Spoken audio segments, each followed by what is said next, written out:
fine good morning to you all as we are officially in summer, although you wouldn't have known it with some of the rain this week. But today's supposed to be gorgeous. We are going to touch 90, I believe, early in the week and then settle into the ideal summer upper 70s, lower 80s, cooling off at night. Why we all love living here in the lovely Pacific Northwest. Back in studio, need to say, Will Ortner, Luke, thank you very much. Last week we were trying to connect out there at Elk Ridge for the Solstice on the Ridge tournament. Just couldn't make it happen, so I appreciate you guys filling in there for the segment. Yeah, of course. Well, and the beauties of Elk Ridge is that you can kind of get away. You can put the phone away. You don't have to worry about anyone calling you. You can just go play golf. And boy, we did, even though it was a little misty, a little cool, a little windy, but what a tournament. All those Solstice tournaments, now that I've played in one, we didn't embarrass ourselves. We did not finish last. It was a little sluggish out of the gate with us 50-year-old crew, but we managed to pull it in minus 11. Started making some birdies there. But Brad and his crew, we had a great time, hoping the schedule will line up with hops and whatever else might be on the docket. But it all lines up. We'd love to be out there again. And boy, if other courses can pull that off, boy, it's a lot of fun. Especially if you're with a good group and friends, and we had a blast. So thank you. Hopefully everybody else that played in tournaments on the Solstice got the most out of it and had a great time. So hopefully that's something we'll see more of here in the Portland area. It does take quite a bit to give up the course to a limited group for a day, but a lot of fun was had all over the place. We have a very busy hour. Good friend of the show, Pat McCabe, the executive director, tournament director of the American Express down there at La Quinta, our old friend from the days of the Winco Foods Portland Open out of Pumpkin Ridge. Caught up with him, and so we're going to have a little chat about the new CEO of the PGA Tour, Brian Rolapp, coming over from the NFL. That big news kind of launched over the last week or so. Had an introductory, some press conferences, did the media tours up there at the Travelers last week. Just what the reaction has been, and from his standpoint of running a tournament, dealing with sponsors, kind of what is first on the docket. What's the most important things for him to come in and start to address right away, as there still seems to be a lot of tumult with the future settling in with scheduling, sponsorships, and live and PGA Tour, all that fun stuff. We'll get his perspective on it because it's very unique about that. Coming up at 8:30, we're going to go down the valley again. It's just some great hidden gems, some golf courses down in the valley. Mark Tunstall is the PGA general manager, owner, operator of Mallard Creek Golf Course and RV Resort down in Lebanon. And so I'm curious, one, he recently took over ownership with his wife. So being an independent proprietor of a golf course, similar to the way Elk Ridge is. Curious about that, as well as the course down there in the valley. And then a little discussion at the end. Now that Keegan Bradley had that big victory at Travelers, he's 7th in the world golf rankings. He's 7th or 8th, I think now, 8th or 9th in the Ryder Cup point standing. And as captain, is he going to be the first playing captain since Arnold Palmer back in the 60s? He talked about that in his winner's press conference, and we'll have a little discussion about that to end on the show. So let's not waste any more time. 4 tours in action. Let's get right inside the ropes. It's time for an insider's look at the leaderboards, the latest on all tours, plus local golf events and golf news. This is Inside the Ropes, part of Golf in the Northwest. 4 tours in action we mentioned that we are following. We'll start on the Korn Ferry Tour, 16 of 26 events. They are in Springfield, Illinois, Panther Creek Country Club, 7,258 yards, playing at a par 71. They had a little weather yesterday. They had to finish up the second round this morning. So Austin Smotherman and Luke Guthrie at 14 under par, and they will turn around and go right back out in about an hour and a half this morning. But Smotherman had a bogey-free 8 under 63 and is looking for his second win of the season. If he gets it, he would move to number 1 on the points list and pretty much lock up his PGA Tour card. Luke Guthrie, however, longtime journeyman. He spent a number of years on the PGA Tour. A name he's like, oh, I've seen that name before, but he's looking to get back there. 95th right now on the points list coming in. So if he can get a win, he would get up there right on the bubble, somewhere around 19 or 20, and trying to play his way back onto the PGA Tour. Alvaro Ortiz, the younger brother there, the former Winco winner, Carlos Ortiz, he is at 13 under par, 1 shot back, but again, another jammed field as you have 9 golfers within 4 shots of the lead going into the weekend in a birdie fest. The LPGA Tour, congratulations to Min Ji Lee winning that U.S. Open, or the LPGA Open last week at Frisco. It was their first major championship at that course down at Frisco, something you're going to see. There was a lot of concern from the players if it was truly unfair. They were hitting good shots into the greens they weren't holding. So I think they're going to have some work to do on that. I think there's a PGA championship coming up in the next few years, as Frisco is the home of the PGA of America headquarters. So it'll be interesting to see. So after just a brutal week down there at Frisco, they get a fun team event. The Dow Championships, Midland, Michigan is where they are. A team event. Jennifer Kupcho looking to win this for a second time. Won in 2022. Runner-up a year ago. This time she's partnered with Leona Maguire. They are 13 under par. Had a 60 yesterday in the best ball event. So it was alternate shot on rounds 1 and 3, best ball in rounds 2 and 4. They are 1 shot clear of Gemma Dryberg and Cassie Porter. Sarah Schmelzel, Albin Valenzuela teaming up. They are at 11 under.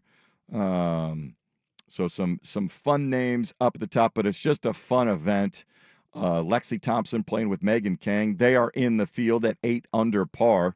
So a fun event there. Coverage on Golf Channel will be from noon to 3 today and tomorrow. A chance to let their hair down. They are getting close to heading over to Europe for the AIG Women's Open, the Evian, 2 majors over there coming up in just a few weeks. We do have a major being played this week, the U.S. Senior Open, the Broadmoor East Course at Colorado Springs, and it is a par 70, 7,100 yards that they are playing. Padraig Harrington, Stuart Sink, and Mark Hensby all tied for the lead at 6 under par. Padraig looking for his second U.S. Senior Open win. Won it in 2022, finished tied for 16th last year. It's his 9th start this season. Still looking for a win this year. He won in 2024. It would be his 10th win on the PGA Tour champion. Stuart Sink had the low round of the day, birdied 5 of his final 7 holes to get in with a 66 and a 6 under. Looking for his 3rd win. He won earlier this year at the Insperity Invitational. And that brings us to the PGA Tour, the Rocket Classic. After the signature event and the U.S. Open, a lot of guys taking a week off. They are starting to make their plans to head over across the pond as well. They'll have the Scottish Open, the Irish Open, the Open Championship at Portrush. So they will spend a few weeks over across the pond.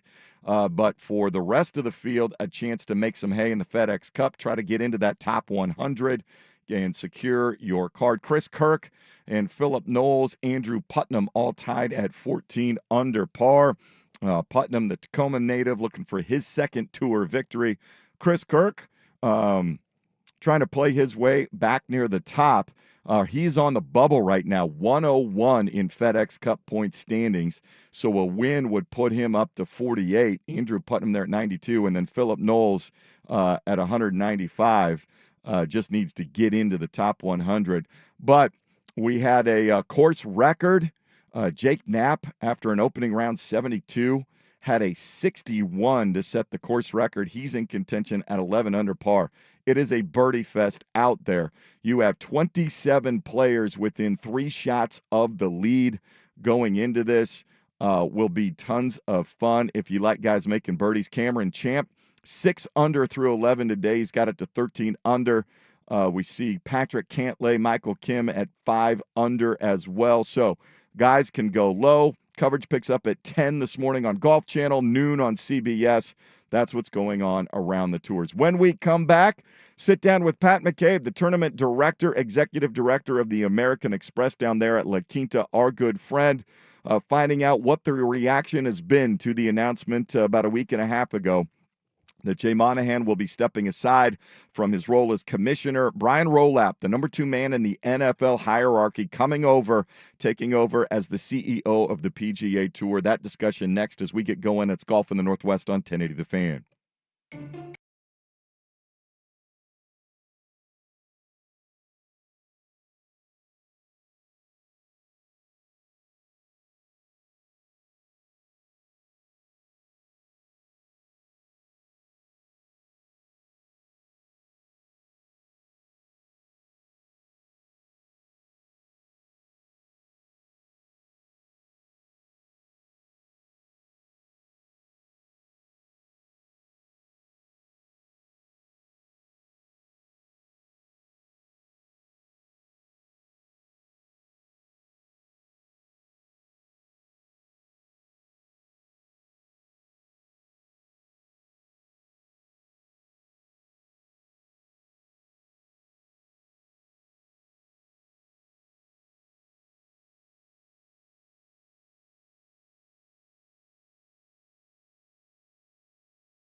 This is Golf in the Northwest on 1080 The Fan. Welcome back in on this final Saturday in June. Gulf West, although you wouldn't know it was summer. All of a sudden, we had a great spring, and now summer, and we got a little drizzlies. This will get super hot again for those of you heading out enjoying summer on the links. But the PGA Tour making big news couple of weeks ago with the announcement that Jay Monahan will step down as commissioner in 2026, and they have plucked their next executive from the NFL. Brian Rolapp was the number 2 man, and I wanted to let it breathe a little bit and then get into a conversation. And the person I thought of first was our good friend Pat McCabe, who is the executive director of the Amex tournament down there in Palm Springs. He's with Sport 5. He's been involved running golf tournaments going back to our days with the Winco out there at Pumpkin Ridge, but kind enough to join us here this morning to get a little flavor for just how this has been received. But good morning, Pat. Thanks so much for taking a few minutes. And first of all, we haven't talked to you for a while, so how are things there living the life of a PGA Tour tournament director? Yeah, good morning. Thanks for having me on, Swag. Good to talk to you. Appreciate you thinking of me. Things are great. Yeah, we're here end of June, fully ramping up for the 68th edition of the American Express PGA Tour event down in sunny La Quinta, California. It's things are going really well. We're immersed in our sales process and cycle and signing up sponsors, and it'll be here before you know it. So, but thanks for coming on and or having me on, and look forward to shedding some light on any questions you might have. So, well, yeah, and I'm curious, as you are, the lead out to having sponsors and volunteers and all of those things in place, and people, when you run a golf tournament to that size, you have all that lead up stuff has to be there. So when it gets time to the tournament, then you're just focusing on, who the field's going to be and what the weather's going to be like and making sure all those things are present. When the announcement came a few weeks ago, one that Jay Monahan was going to step aside from day-to-day operations, I'm sure he might be involved in the board or as an advisor for a while. And then you found out from the NFL, somebody outside of the golf world is going to come in and be in charge of day-to-day operations. How was it initially received, and how has it gone here in the word getting out for a few weeks? Yeah, look, I mean, the NFL is sort of the gold standard, right? With all that they've been able to do from a media perspective, from an attention perspective. I mean, in your world, you guys cover the season, but is there a day or a week that goes by on your program that you don't speak about the National Football League? It is the right? rare day. It is a Yang Bong being drafted that will get us to not discuss the NFL for a day. Sure. Yeah, I mean, look, it dominates sports, right? It dominates pop culture, even as you see. They've done a heck of a job, and I know the history there is such where he was essentially the number 2 to Roger Goodell, who's just that league continues to get stronger. And so I think it's a sense of optimism amongst my peers and colleagues on the PGA Tour at this level.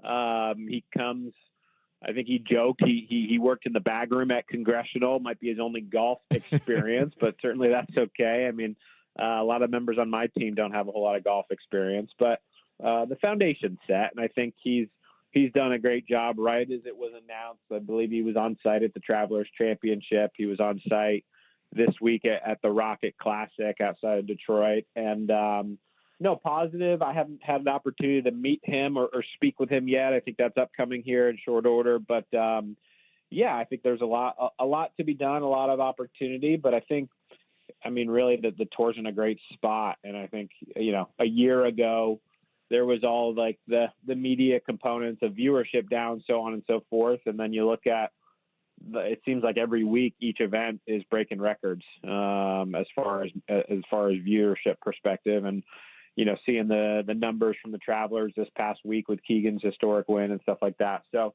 game's in a strong place, but always opportunity to improve and get better every day for sure. Well, and he is coming in as the CEO of PGA Tour Inc., and some of this is semantics, and obviously the restructuring of things, creating a for-profit entity for the PGA Tour so they could accept $1.5 billion of investment from SSG. Yeah. But is he essentially, is it your understanding at this point, he will be serving most of the functions that Jay Monahan did?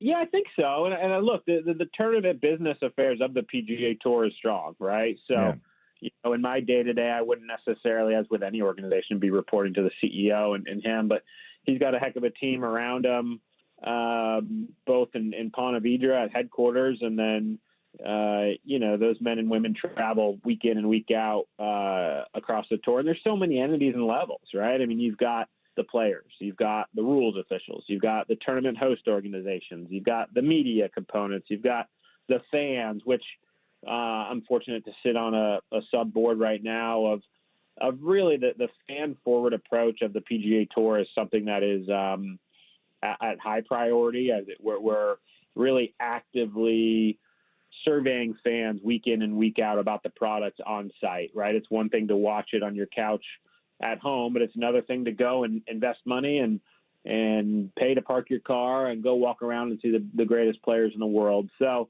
I think there's a big balance there. I think it's a steep learning curve, but he's got a great support team around him. And listening to the players, listening to the tournaments, listening to the fans, there'll be a lot of inflow for sure. And I don't expect real like immediate quick changes, but I think absorbing all that info and making educated changes and discussions is the way to go. Chatting here with Pat McCabe, Executive Director of the Amex tournament on the PGA Tour, the new head of day-to-day operations for the PGA Tour, Brian Rolapp, coming in. Obviously, the number 2 man over there. As far as media goes, he was the chief negotiator for the last couple of rounds of media deals with the NFL. So his experience there working with TV partners and streaming and taking advantage of digital is where he will be able to probably provide the most impact immediately. But if you got a call from him the other day saying, I'm working through all our tournament directors, I'd be curious your thoughts. What do you think the most pressing issue is for him? What would you put at the top of his priority list that you would like to see him tackle here as he takes over the reins? Yeah, I think it's, the uniqueness of the tour, right? I mean, it's a player-owned league, right? All the players are independent contractors, and unlike the NFL or the majority of professional sports where there's a sole owner per se and our ownership group in each city, there's the player. It's a player organization that drives a lot of this, but also uniquely with the PGA Tour. Now the PGA Tour does own and operate its series of championships, premium events, right? Whether that's the Players Championship or the event in Memphis or the Tour Championship, right? They've got their division, but typically every week on tour is got a community-based host organization and local operator. So it's such a unique model. I think it's one that's become, a focal point and thriving. I mean, our little tournament in La Quinta has raised almost $70 million in its history, and so many events are doing so much good for the community week in, week out. And it's, but I think it's identifying all of the different stakeholders, listening to them, hearing what's important, and then implementing the best plan, right? Like I said, you've got the fans, you've got the title sponsors, you've got other official marketing partners of the PGA Tour, and the media component, but really tying those in together. And I think taking some of his experience on the NFL, I heard a very interesting, I think it was a podcast recently where the discussion was on, Thursday night NFL, right? And I think that was probably a pushback for the players for a while, but look how well it's consumed, right? Yeah. And look at the dollars that are able to be generated, whether it be on a media component, from a sponsorship component. And look, I think the tour is doing a good job of that. I think the TGL this year was a great example. A fun, new, innovative way to absorb the product and learn more. There's so many great personalities out there, right? And the athletes are the star of the show. There's so many good stories, and I think telling those stories to the fans and to the different entities is crucial. So as you're getting to hear feedback of fans coming to PGA Tour events, is there something that is a common thread, whether it's your tournament or other tournaments? I know you help other tournaments out around the country. Is there a common thread of fans saying, man, we wish we had the ability to do this or have access to this more than anything else as far as the in-person experience?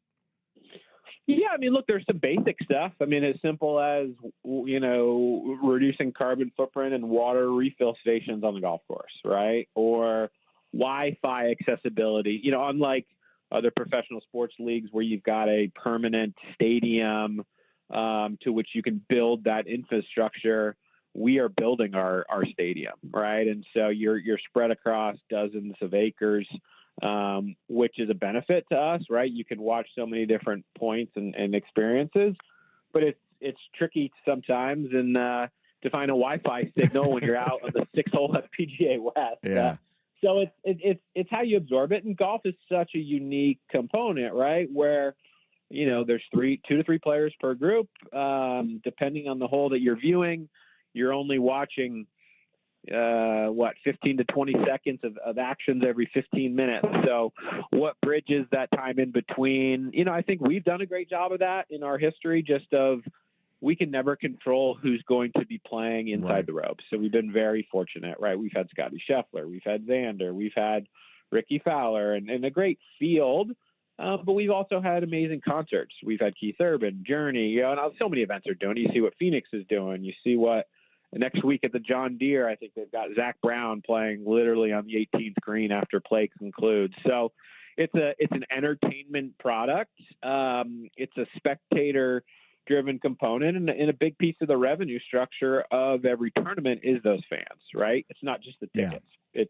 It's the concessions, it's the merchandise, it's the parking, it's the local hospitality component. So again, long-winded answer as I typically do, but there's a lot to it, and I think it's also we are doing a better job now just as an organization listening to one another, right? Like sharing best practices amongst tournaments, and making it so that the fans are watching it at home. That's important, but they're just having an incredible experience on site, because golf, like I said, it can be tricky. You got to park way off site. You've got to walk a fair amount. And so really seeing that sweet spot and identifying what's the best for them, I think is a big part of it right now, for sure. The other elephant in the room might be shrinking a little bit as time goes on, but how important do you think it is for Brian Rolapp to address and possibly solve the divide between LIV Golf and the PGA Tour? It's a good question, Jason. I don't know. I think it's somewhat fizzled, right? I mean, the LIV product is one where it's certainly a different component. There's music on every hole. It's 54 holes. It's a shotgun. I think some of those players have been excelling in the majors, right? I mean, you look what Bryson's been able to do. You look what John did at Quail Hollow a month or so ago, and there's some great players. I think that we'd love to have them back on the PGA Tour, but some of that's out of anybody's control, right? It's contractual, right? They signed a contract with that organization. I think James Pyatt may have been the first person this week. He's local to Detroit, who's got a sponsor exemption into the Rocket Classic. Again, I don't know. It's just been going on so long, but I think it's promising to hear week in, week out, like I said from the outset, of the ratings. I mean, over 3 million people were watching the Travelers on Sunday in the middle of June and the beginning part of summer. So, but I think, look, it's interesting because a Thursday night NFL game in September, or even a preseason game, tends to trump the ratings of any other sport, whether that's Major League Baseball, MLB, MLS, golf, or what have you. So I think, getting a peek or the best practices that they've absorbed there. Look what they did with the Amazon live stream component, but I think the media components, it's interesting, but it's evolving, right? You get some of those younger components, how people are absorbing golf. I mean, you look what YouTube Golf has done, right? Whether that's the Barstool, and the Tour, I applaud them because they've now welcomed them in to this ecosystem, and it's big viewership. It's the Bob Does Sports, it's the Good, it's the Horvats, it's the Barstool guys. Like, it's a different way to consume the product. Those are all fans of the game, and I think it's just a new generation, which is promising. Well, it'll be very interesting to watch as Brian Rolapp starts to make his transition and take over the reins, to see just how much influence he will have over things, especially somebody from outside the insular world of professional golf. Pat McCabe, Executive Director of the American Express tournament, getting ready for that in January, but I know you're helping out some other tournaments around the country coming up here. We appreciate you taking a few minutes for us this morning. Have safe travels, and we can't wait to catch up with you again. I appreciate it. Call me anytime, and crazy to think here it's just about July, and the last major of the year is coming up in a couple of weeks. So, but golf season's in full swing, and thanks for having me on, and look forward to chatting soon. We always appreciate when we get time with our good buddy Pat McCabe. So there you go. Kind of, there's quite a buzz and a fair level of excitement about his perspective, how he views the PGA Tour. Because if they can start to rope in some of those casual fans that just gravitate to the NFL, that is the territory that they need to get back to. That's what Tiger was able to bring them for so many years, trying to figure out how to get back to that. Let's come back and head down south in the valley. We'll head down to Lebanon, Mallard Creek Golf Course and RV Resort. Mark Tunstall is the PGA's GM and owner, proprietor down there. We'll talk to him about the facility and the RVing park golf world. There are a number of these facilities all around the country, what that lifestyle is like, and how to find out more about it as we make the turn. It's Golf in the Northwest on 1080 The Fan. So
.832 here, Golf in the Northwest. Center and Saint following us, and then we got a little baseball for you, 12:30 this afternoon. That's what's coming up on the Fan. But right now we head south, I-5 down there. I think it's exit, I don't know, Highway 34 down there.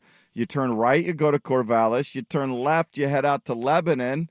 And if you go far enough, you'll find the Mallard Creek Golf Course and RV Resort, and that's where we head now. General Manager, head golf professional, owner, proprietor Mark Tunstall joining us here this morning. Good morning, Mark. How are things down in the Valley? Oh, Jason, they're great. Good morning. Thanks for having me on the air. Oh, well, it's a pleasure to talk to you. If people recognize the name, you know his brother Brian, who's been up at Columbia Edgewater for a number of years, and he's joined us, I think, when we've done shows around the LPGA tournament that's been up there before, but our first opportunity to talk to you. So the first question, obviously, how did the golf bug get instilled into the Tunstall family? Well, we actually owe the credit to my grandfather, who always found time to take my father and my brother and I out to the golf course. And we would get to ride along in the cart. Pretty soon we were steering. Next thing you know, we hit a shot or two, and it all kind of snowballed from there. Now, where did you guys grow up? What was the course that your grandfather, did he have, was he a member? Gosh. We called it Billy Goat Acres. I don't even know what it was. It was down in California. We only lived there till we were about 10. Yeah. We grew up in the Portland area, but played a lot of golf in Portland growing up too. Well, and that, okay, so who's the better golfer? I know you guys are involved. You know, you guys will play in some of the. Oh, go ahead. You know how much better I am than Brian. I mean, know. that goes without question. Well, I wanted you to say it on the record for everybody. That's And wonderful. so, how did you come about? Because I know you've been down there with Mallard Creek for a while. How did you come about finding that particular course and settling in there? Oh my gosh! So, long story short, my wife and I had loved the Bend area, and we were hoping to go to Bend. We were kind of looking at some jobs over there, and Troy Cummins called me back in 2002 and asked if I would be interested in looking at this property. And I came over and loved Troy and his family, the golf course, and we're in an area with a bunch of ponderosa pine, and it actually looks a lot like Bend. There's a house on the property, and it was too appealing to say no to. Well, and no question. Now, this is one of those hidden gems as well. But you're a little bit east of I-5, so you're up there in some forest area, some national forest area. Give everybody that hasn't been down there just a little idea of what the course is like. You look at the scorecard and the back tees. You can play this nearly 7,000 yards, assuming I'm looking at the right scorecard here. You are. But at some very long par fours. Even from the middle tees, I see 450 on number 5. I see 456 on 17. So hopefully there are little elevated tee boxes to help some of us out. There are. We've got 5 different sets of tees. The golf course is predominantly made out of bent grass fairways and greens. And over the years, Poana's done its thing like it does in the Willamette Valley anyways. But it's in beautiful condition. A lot of force carries over wetlands.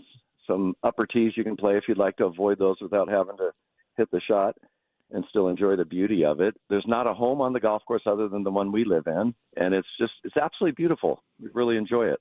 Well, and that's what we said with the RV park. And so I've always, all of us, I think at one point have fantasized, man, I'm just selling everything. I'm getting a tricked out RV. I'm getting my own golf cart. I'm putting my clubs in there and I'm driving around the country. But for those that actually have the gumption to go about and do it, how unique is it? And where do you kind of go to find out, how many of these facilities, sometimes they're together like yours. Other times there's an RV park and they have an affiliation with a golf course nearby, but just the lifestyle itself.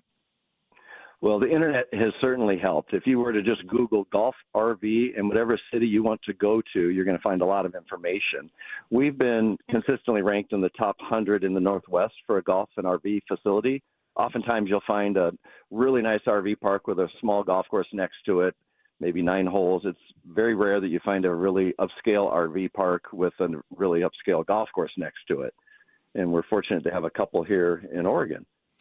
And then your facility also has it's a complete facility, the driving range, but you have a chipping area, sand area, putting area, all of those things. And I know you're still giving some lessons, not as many as you've taken over operations, but Steve Hill is out there. He's been there for a number of years as well. And so if you want to be down there and take advantage of a full facility, that's one of the advantages of hooking up and staying there for a while. Absolutely. And we get a whole bunch of people from all over the country that visit. Some of our closest friends are about to show up from New Zealand on the 4th of July weekend. And you're correct on saying Steve Hill, because he's an incredible teacher. We have people that come, and if they haven't played a lot of golf, they spend the week with him learning how to play. And by the time they're done, they're coming back for 2 weeks instead of 1. And next thing you know, they stay for the summer. Mark Tunstall, our guest here, the PGA general manager, owner, operator of Mallard Creek Golf Course and RV Park. What are some of the unique challenges in serving kind of people that, obviously a lot of guests from the RV park, so they're probably coming in for a week or maybe 2 weeks or so. What are some unique things in running a golf course that you need to keep in mind that you've learned over the years? Well, specifically on the RV side of things, we have 43 sites down there. Everybody seems to love a good bottle of wine. And every time you drive through to check on somebody, they want you to sit down and have a glass. So that's probably the biggest challenge, is learning to maybe stop at 2 or 3 glasses of wine before you end up, weighing 300 or 400 pounds by the end of the summer. Oh, and so what was it? You said you and your wife recently, I don't know how recent is recent, but took over and purchased the facility. And so, we see like Troon and Kemper Sports and Escalante Golf and so many of these big corporations now running. What was it about being an independent proprietor, ownership of a golf course facility that is attractive? Well, it's always been a dream of mine to own our own business, and my wife and I have worked. I've been in the golf industry my entire life, and this kind of just happened to us. We'd been here for a long time, and I'd always took pride in the fact that I would run someone else's business as if it was my own. And then when that opportunity came, it was too good to say no to. What I didn't realize is you don't sleep the same when you own your own business. You might operate it the same, but the sleep patterns are certainly different. You worry about a lot of stuff that you don't need to, and you think about a lot of things at very odd hours of the night. Well, no question, and obviously, cost to acquire, just simply the amount of property and facilities and infrastructure that, you've got to have some capital to get in there in the first point. But, it'd be nice to see. I was at a tournament at Elk Ridge last weekend, and another, they got Carson Hot Springs right there, independently owned sort of thing. Uh, does the golf industry need more of this rather than the big corporations coming in kind of turnkey stuff? I don't know if needs if that's the right question. I guess there's certainly a place for corporate golf. They do a great job of systems. I worked for American Golf when I first got into the industry at the Corvallis Country Club. That was his former name. Learned a lot from those guys. I mean, when I look back on those days, there were some things that were very, very redundant that needed to be so they could do the reporting, but there were a lot of systems that I picked up on that I knew that I would value for the rest of my life. So we implement some of those here.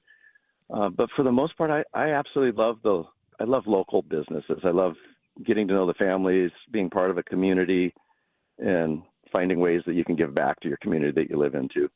Chatting here with Mark Tunstall, the PGA General Manager owner for Mallard Creek Golf Course and RV Park. Now, I know people are starting to make plans for the college football season, and I would gotta think if somebody's coming down to Oregon State, maybe even Oregon down there, that would be a perfect place to go set up for a long weekend, include some golf.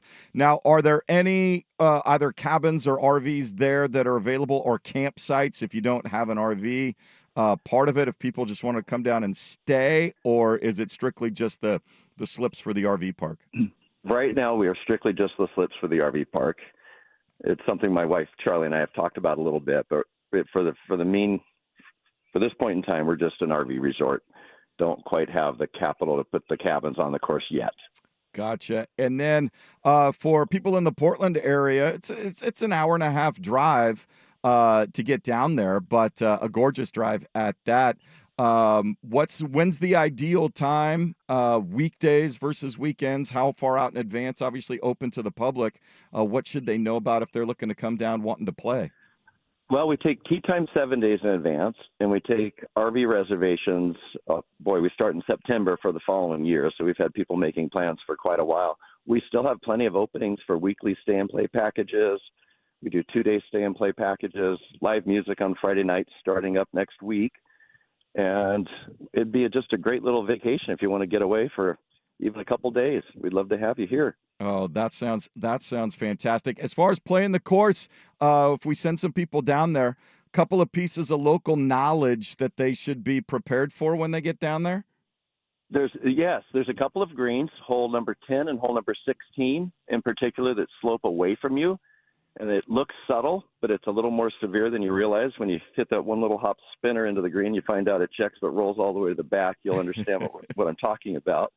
I'm going to put in a shameless plug. If anyone's looking for employment, we could use a couple extra people in the golf shop and maybe the bar area. Oh, there you go. Well, I mean, what better place? There is no better place to work, I'm convinced, than a golf course.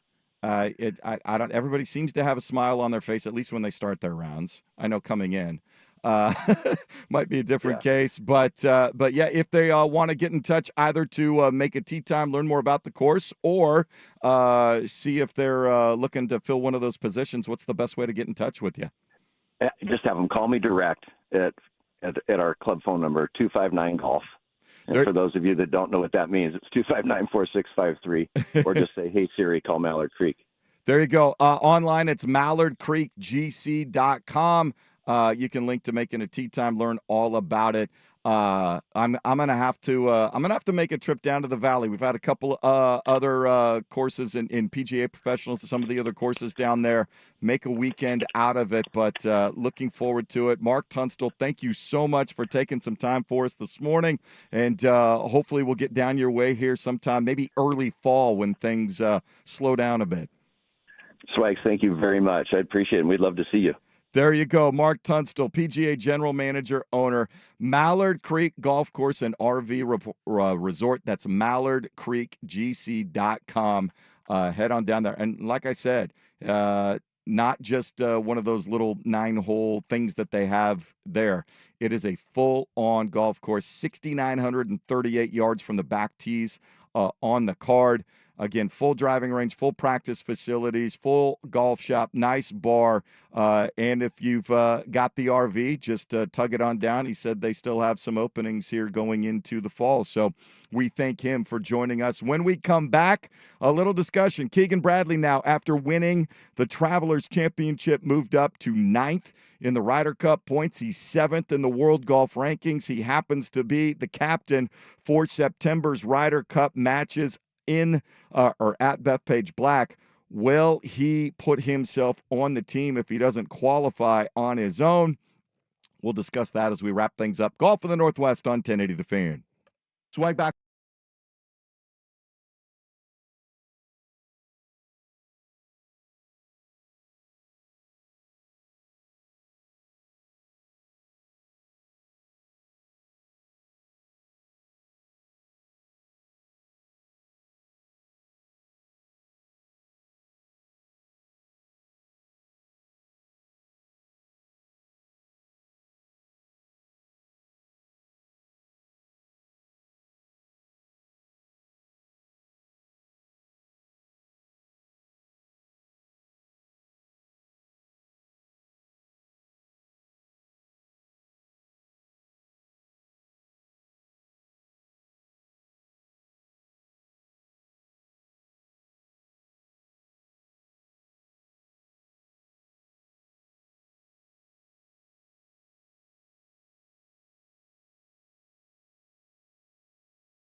.849 here this morning, wrapping up another edition of Golf in the Northwest. We're going to be out and about here in July and August. We'll do live shows from Chehalem Glen, the resort at Mount Hood. We'll go back there. Tom's going to have us back in August.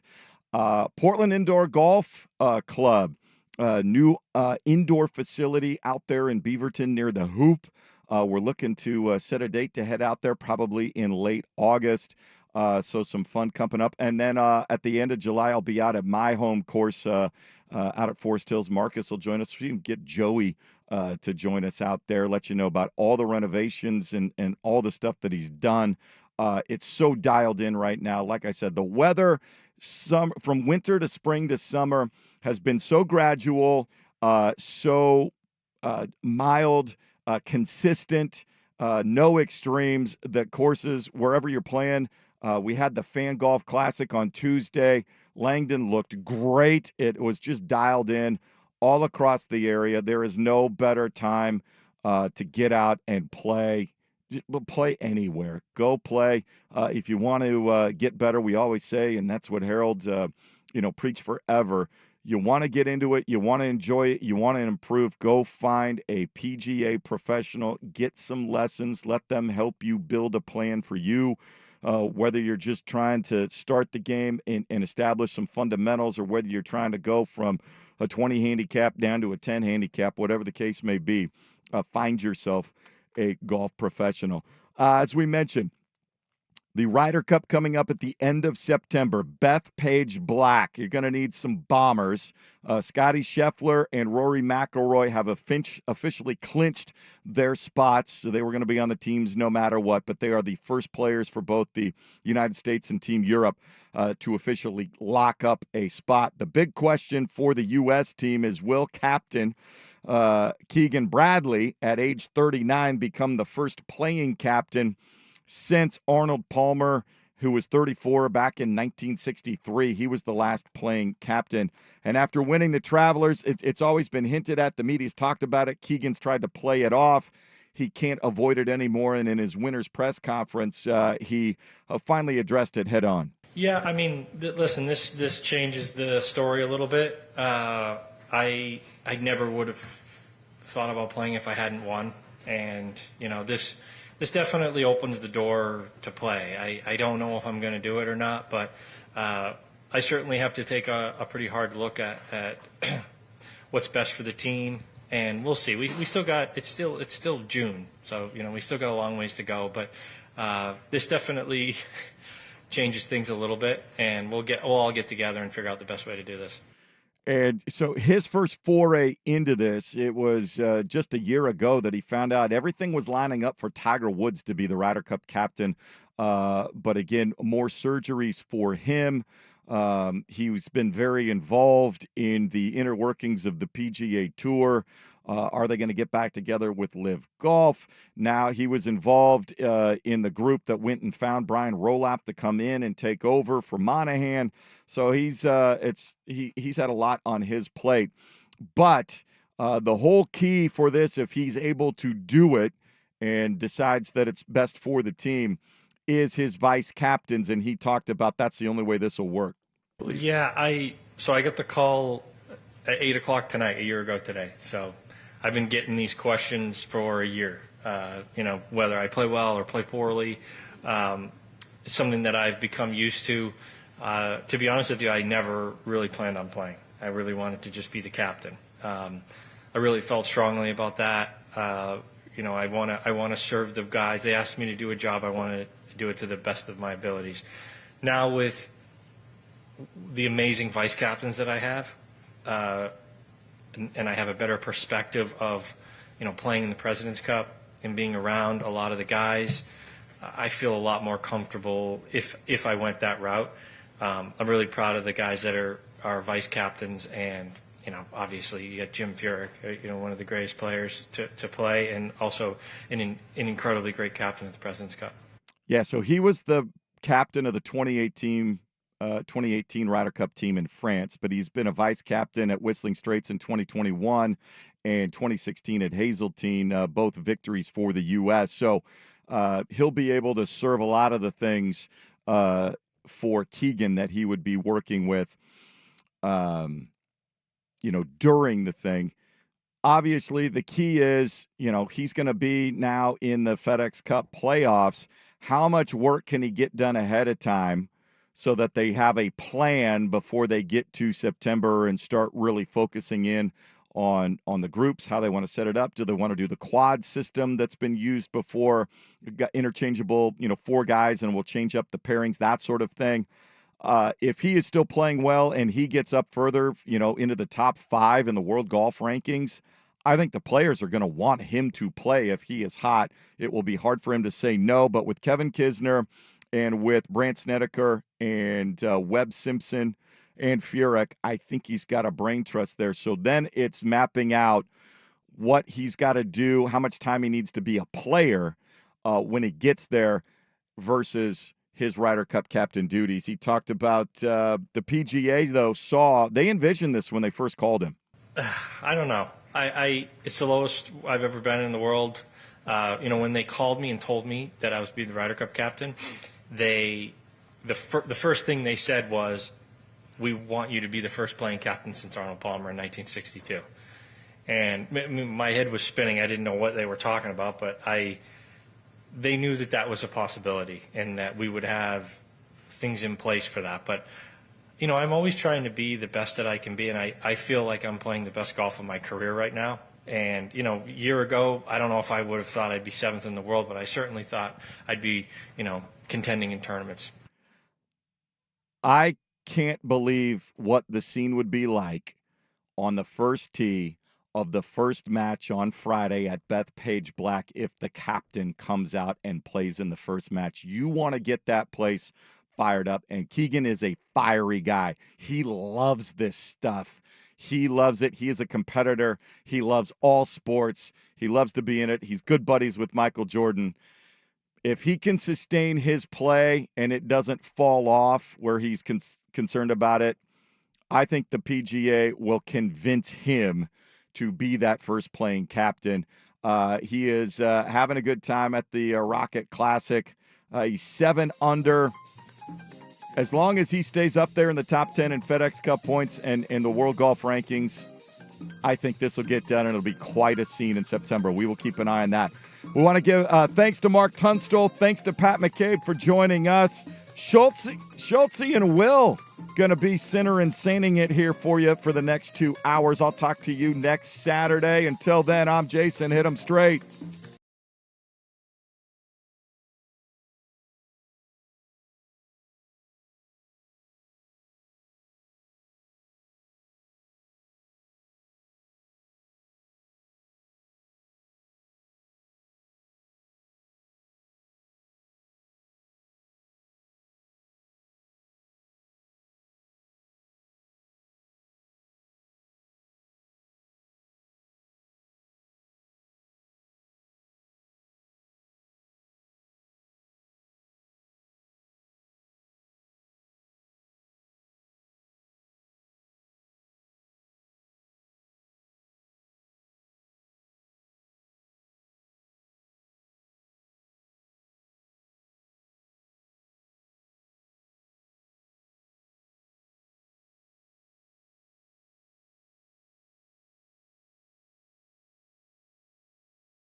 Now, from the George McCoy at Warren Allen Sports Desk, a Sports Center update on 1080 The Fan. First on The Fan, had a crazy MLB slate last night in Cincinnati. Nice one. Nick Martinez was almost able to get a no-no in that one. Reds ended up winning against the Padres 8-1 there. Padres scored that run off one hit. That run came in the last inning. Mariners were able to get it done in 12. They ended up beating the Rangers 7-6. Miles Mastrobuoni, the big hero in that one. Big catch in the 11th to force the 12th. Then he got the 2-out RBI double there to get the Mariners the win. They'll be playing the Rangers later on today in the middle of that series. More sports scores and stories in 30 minutes.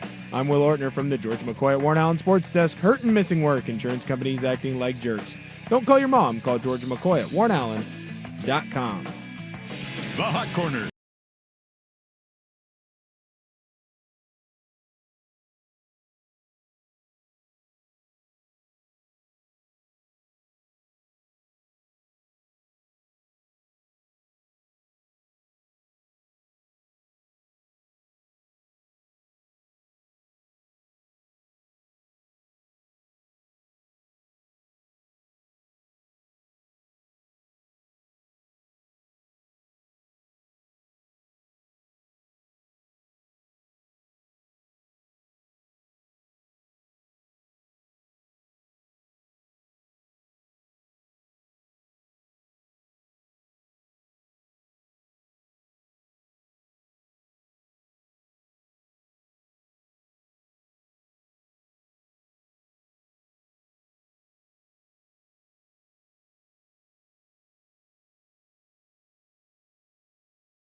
Happy Saturday, everybody. What is going on, sports fans? Oh, my goodness. Beautiful morning. You got Schultze, Joe Fisher, and Will Ortner in for Sinner and Saint. No Luke Anderson. No Will Darkins.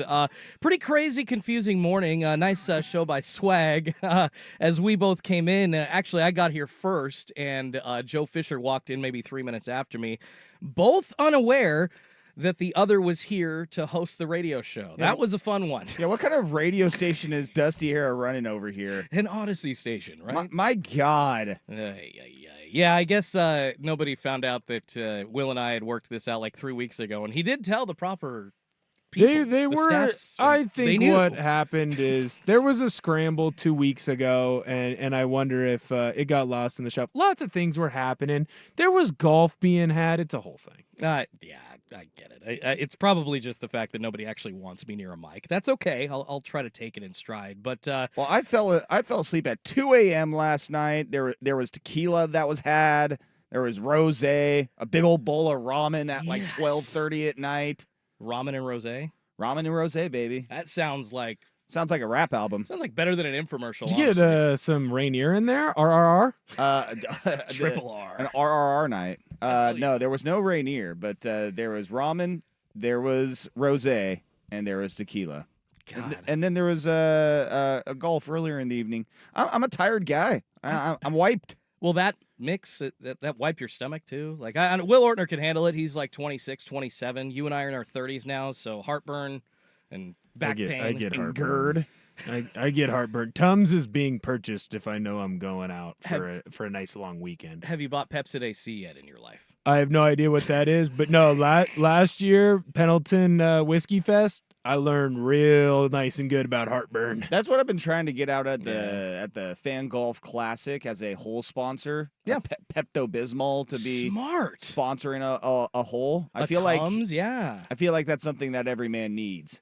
It's kind of essential in the golf bag. I feel didn't like. I didn't realize Right? until getting to my ripe age of 33 that now I know why my dad had a jar of Tums in his truck at all times. You don't know as a kid. You see your parents suffering, and He's you just driving. He's just, "Ugh, hey, give me some of those Tums, will you?" I'm like, what are these for? Can I have one? They gotta taste good.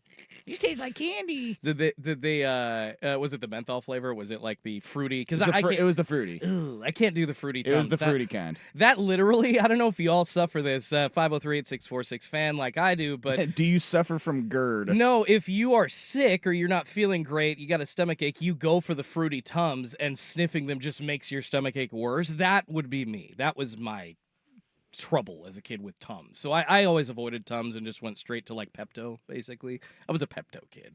Why are we talking about this? I don't know. Because of my ramen and rosé and tequila escapades last night. Oh, yeah. I mean, that sounds fun. Just something that as you get older, you got to like, if you go to the food cart at like 2 a.m., you're probably going to be suffering. But what you did wasn't necessarily all at the same time. So you just kind of forget that it happened until the next morning. Well, my girlfriend, she is of Asian descent, and she has other friends that are of Asian descent. And so when they go out, they had a little night last night. They went to dinner, they went to movie, and got some drinks. I met up with them for their nightcap, and then one of them was like, "Do you have any ramen back at your house?" to her, and so when I know that's happening, ramen will be had for everybody there. So there was like 3 or 4 bowls of ramen going around. It Well, was great. your girlfriend and her ladies always hang out, and when they hang out on the weekends like this, they do it up food-wise. That's something you've explained several times on Sports Sunday, and frankly, They spare no expense. my wife cooks, but like she doesn't have like 6 friends coming over to like cook for. If she did, she would be going all out, and I guess that's kind of the part that I'm a little jealous of. Is you're almost like living like a single dude, but still with somebody, but still like a single person, if that makes sense. Yeah, and I just show up, I drink, I eat, and I'm good. They're a funny crew. I've accidentally run into them a few times, twice now, I think. And every single time it's like, oh, who are the people having the most fun at the party? Oh, I know those girls. Yep. You know, the last time, I'm going to go back like 7 years. The last time I ran into people like outside of a radio station where it wasn't like an event that we both got tickets to, like Joe, I know you and I ran into each other at the Journey concert because, shocked, we got tickets from promotions and ended up sitting next to each other because that's how it works at a radio station. But it was like, God, maybe like Mississippi or Alberta, one of those, fun neighborhoods up in North Portland, just along the street where there's a ton of bars and shops. And there were these two people that I used to work at another evil radio station, and they started shouting at me from across the street, having their shots. They're like, Justin! I'm Jordan. It felt so awkward because they're trying to get my attention, and it's like, cool, you don't actually know who I am. I've been called every J name in the book, dude. Joshua, Justin, Joe. I realized once I started jumping over to the sales advertising side of Odyssey, how much little anybody knows anybody from either parts of this, whether the salespeople knowing the on-air personalities or the on-air personalities knowing any of the salespeople. It's a crapshoot whether or not you actually see everybody like once or twice a year, right? Like you might get that event, but you might not, and it just depends. Yeah. Fan Golf Classic, though, that's one of those events to do that. But then I don't know, I remember when the holiday parties were like, just at any company, frankly, because I think since COVID, I feel like holiday parties have kind of been something that it happens sometimes, but it's just like, okay, we don't need to do it if we're having a weird year or a low year budget-wise. But, like, that's kind of the other opportunity where everybody, you get drunk, you actually hang out, and people meet each other that have never met each other, and I don't know, hookups happen. It gets to be a pretty wacky time. Oh yeah, there's stories from previous year holiday parties. That's for sure. That's that I was a part of before you guys came along. Some things happened. Some hands went in places they maybe shouldn't have. Secret stories. People doing things that they should definitely or shouldn't have. Maybe whatever your game is. Yeah, it was, I want to say a couple years ago, old boss lady Kim Martinez was like you said, it's like, based on how, performance was, it's like, yeah, you guys don't get a holiday party this year. It happens, and it's not just our station or our building, it's, God, I had a couple of friends that were like, man, before COVID, we used to throw like the biggest bash. They'd give out like envelopes with $500 bonuses, and one person would get like double that, and it was always fun to find out like who would secretly win, or, there'd be fun contests, or just like it was an event to show like, hey, we're kind of going all out at this point to show that we appreciate you. And it's a tough time out there business-wise, man. It sucks. After seeing a golf tournament like spread and gifts from I don't know what the company was or what the event was down in Tahoe, I think that we just need to say F it and spare no expense at the next Fan Golf Classic and just run up the company card. Oh, yeah. And, Cooley, Bossman Cooley tells me about the old days, about how we went way over budget. We would spend on this. I was like, that all sounds fantastic. I was like, why don't we do that? Why can't we do that? And just say oops. Isn't the whole line better to ask for forgiveness than permission? Yes, sir. Why don't we do that? All right. I'm sure Will knows that one pretty good, right? That's something that you learned, I'm assuming, playing football at Western Washington, right? How dare you, first of all. Did not play at Western Washington. Oh, no, you didn't. That is a school for dumb people. I went to Central Washington, the much better school. We do not enjoy Viking activities. I went to bed slightly before Joe did, so it's not a good sign when I went to bed first. You were the one that got in earliest. I go to bed. I go to bed.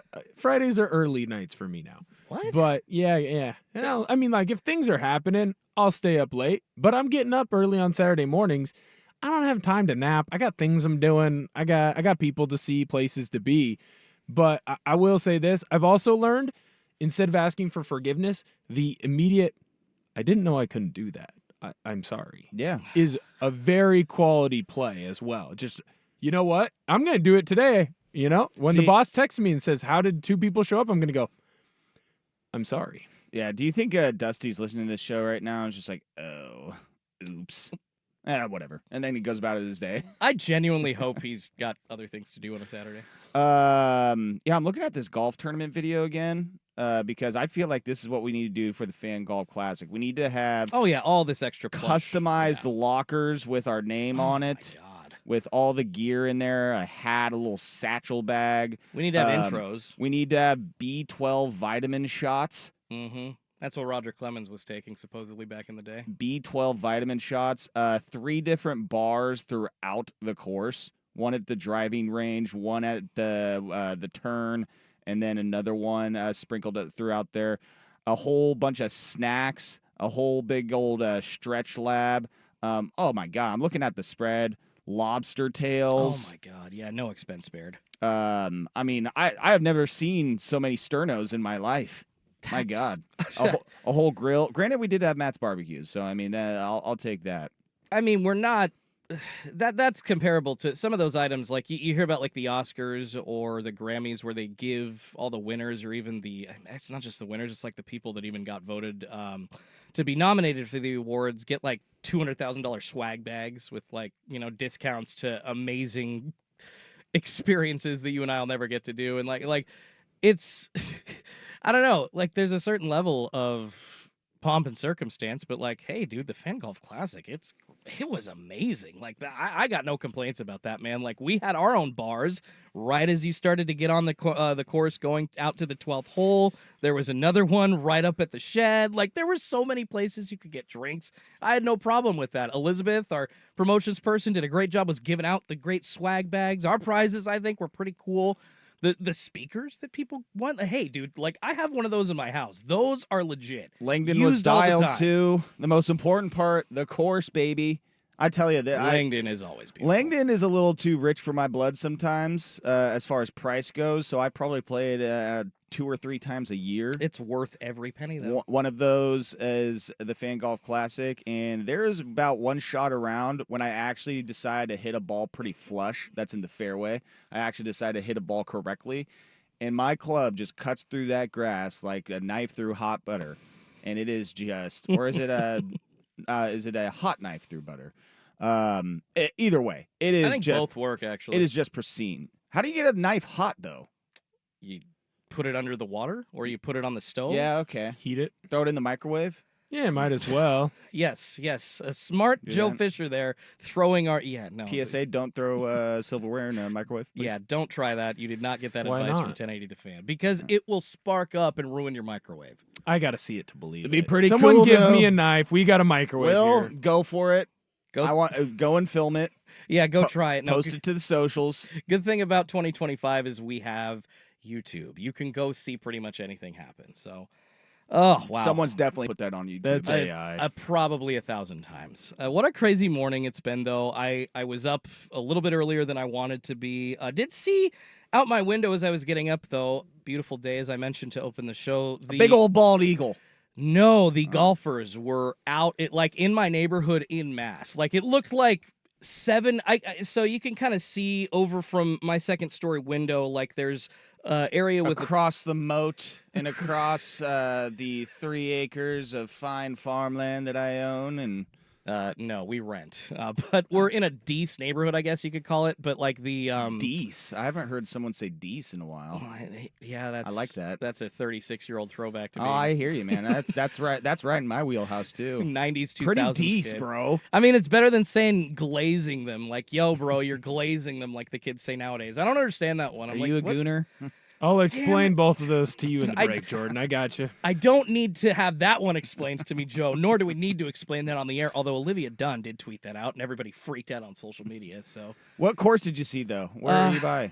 No, well, I'm in Wilsonville, so close to Charbonneau and Langdon Farms, but it was mostly the guys getting into their cars. Like I could see on one corner, there was a guy pulling up and meeting, the guy that lived at the house to get their tee time ready, pulling his clubs out. There was another group of guys getting all their clubs into one car together. Like I could see 7 different people from my window just at the same exact time, right when I got up getting ready to go golf. And I'm like, Good for them. yeah, you guys are doing it right. I got to get on this. A little good morning round. Absolutely. I mentioned it when I was in with Danny a couple weeks ago. I got to get that that first set of golf clubs. I haven't quite gotten there yet, but I've been to the range a lot, just trying to get the swing. I need lessons. I'm terrible, so I'm probably going to try to dip into that. But like, I need a set of halfway decent clubs. Like you can find them used for like $10 a pop, but that $550 Callaway set from Costco, that just looks so pretty. So probably gonna go with that. I say go see my boys at Par West Golf over on the really? east side. Yeah. Okay. To plug a local company. Those guys are awesome. Great deals. Tell them Joe sent you. Yes. Good sweatshirts exactly. too. Yes. You do, Will. I must say you do the athletic wear well. It's any sweatshirt from from a pro shop. Well, I mean, look at me. I'm wearing Seattle Mariners. This was just purchased a week ago, and I was so excited when I got it. By the way, 30% off. I don't buy anything full price. What a deal. You guys gotta stop buying things full price when you go to the games. You wait until, don't go to the pro shop and spend the money there, the team shop. You wait until you get the coupon in your email, and frankly, it's better to do it here because up in Seattle, there's taxes. So if you go Mariners or Seahawks or Kraken or whatever, you're having to pay extra if you buy it in person. Yeah, just wait for the discount. Have it shipped to you here. It's cheaper here in Oregon. Get the disky, baby. Makes me sound cheap. It's like, I'm not cheap, but you are preaching to the choir here. I don't want to pay full this is $110 full price. Is it actually worth that? No. I wouldn't get as much Adidas stuff if they didn't keep giving me 50% off at the employee store, all right? That's the only reason why I'm loyal to them. That Nike or Adidas employee store hookup, but I think it's, at least at Nike, it's down to 40% off now, but I'll take it. Yeah, it's Adidas. They keep hooking your boy up, and so I keep going and showing my full support. Well, and frankly, you don't even need to go to places like that. Like, you can find that stuff on Amazon now. Like, I've found comfortable clothes, for $12 a pair of shorts. Like, oh, good. These are some of the comfiest things I've bought. I don't care if they're made in China or Ecuador. We covered a lot of ground on this for first segment. Yeah, a little scattered. We went from Pepto to discounted clothing. How about that? It's been a morning. It's a man's world. It's a man's world. Nordy's Rack to antacids. Hey, go to the rack. Travis Matthew, half off, baby. Well, I'm sure in a few years you might be able to get yourself a discounted Jan Hansen jersey. Yeah, that's where we got to start. And I love how you already are predicting. I hope not. The demise of one Young Hansen. So, pretty crazy week here in Portland and in the world of sports, man. It's that time of year where it usually just starts to drop off sports-wise, but it's just not, at least here in Portland. So, we'll get to the recent draft pick that the Portland Trail Blazers made. Shocked the world. And I guess we got to ask the question, what the hell are the Portland Trail Blazers doing, drafting Young Hansen and trading for Drew Holiday? We'll get to that coming up next. Schultze, Fisher, and Will Ortner in on the Sinner and Saint here on Sports Radio 1080 The Fan.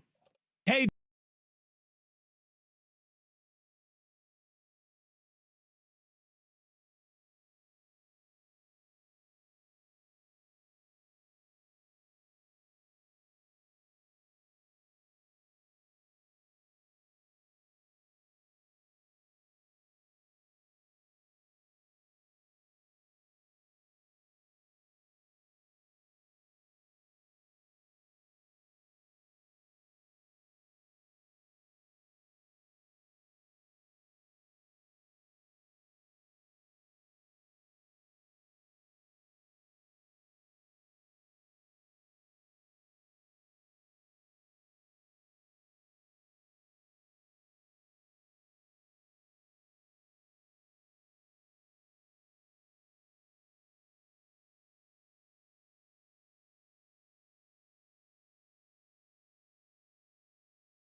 And happy Saturday, everybody.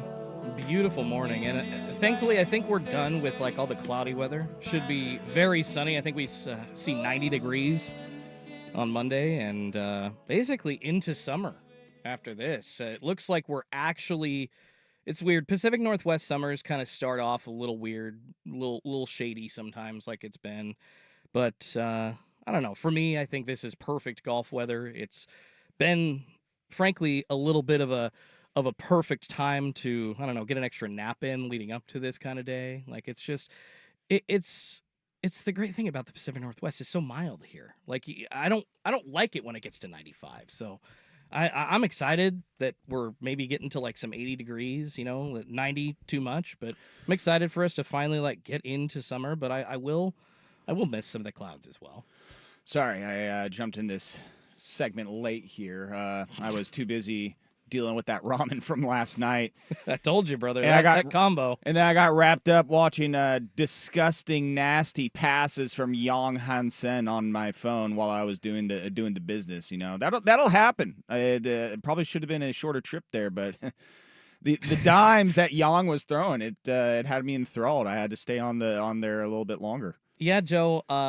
The point that you turned to, actually, it's a perfect transition of the sleepy, kind of rainy weather to somebody that apparently in his opening press conference said he loves the sleepy kind of rainy weather here because he loves to sleep, and that is one Yang Hansen, the newest Portland Trailblazers draft pick. He was taken 16th overall. Shocked the freaking world this week. Nobody knew. And Danny Morang, he is our closest source to the Blazers, pretty plugged in. Did not know, had not heard that this had been, a year and a half long, 2-year, basically, process of very secret scouting and hanging on to everything that Young Hansen was doing, looking for him to be available, and finally excited that he was. And here we are. The Blazers have shocked the world, Joe. I don't know what to think. I'm having trouble understanding why they're doing what they're doing. It's weird. Well, I watched the broadcast the other night, the draft broadcast, and I'm sitting there, and my son is with me, and I'm waiting for the pick and waiting, and then they say his name, Yang Hansen, and then he comes from the bleachers, and my son, he just kept asking, he's like, well, what? What's wrong? What? Because he just saw my reaction, yeah, and being like, what? Who? The hell is happening? What the hell is going on? That's where we need the Trump drop. What the hell? My son was concerned about me more so based off of my reaction. He's like, is everything okay? What? And I was like, I don't know who that is. What? Huh? So I was driving back from Seattle during the draft, and we had stopped for gas, and I had seen the Blazers took, what was it? Colin Cowherd? Yeah, Colin. It's Kasparis, or what's his actual name? Colin Murray Boyles. Wait, You hold mean on. that Colin Murray Boyles is in the guy that didn't want to go to the Toronto Raptors? That is who got taken. I'm well aware of Chloe Kitts' boyfriend. Yeah, no, he was drafted, 9th? I was making the joke because the Blazers' 11th overall pick was not Colin Cowherd. No, it was Cedric Cowherd, but Thank you. Malika Andrews on the broadcast. Got Colin Cowherd on the brain there, honey? I guess so, because that's exactly what she said. She was like, so the Portland Trailblazers select Colin Cowherd at 11. I was just like, oh my God. Malika, you're my girl. I love you, but it's almost as good as the commissioner mispronouncing a name. What are we doing here? It's like you guys got these in front of you. You've been seeing these for weeks. But so, yeah, that was the 11th pick. That I don't know if that's who you were referring to, but it was Cedric Cowherd. Thank you, Cedric. Yeah. I knew it was a C, Cowherd, but I couldn't remember. Yeah, I was doing some gymnastics in my head trying to remember that name, so thank you. But basically, nobody thought that the Blazers were going this way. There were mock drafts galore leading up to the NBA draft that did not project Young Hansen to go above the second round. He is ranked as the 45th top prospect in the league as far as draft picks go for 2025. So he's way down there. Not necessarily somebody that they thought was going to have the ceiling of a first rounder.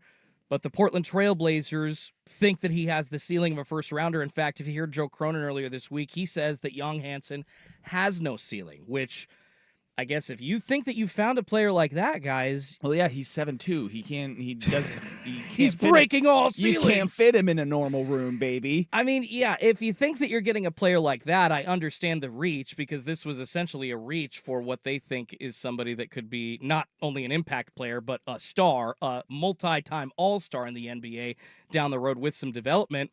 But that's not how the rest of the league sees it. So I watched the film. I mean, it's fun. Watch him dunk over.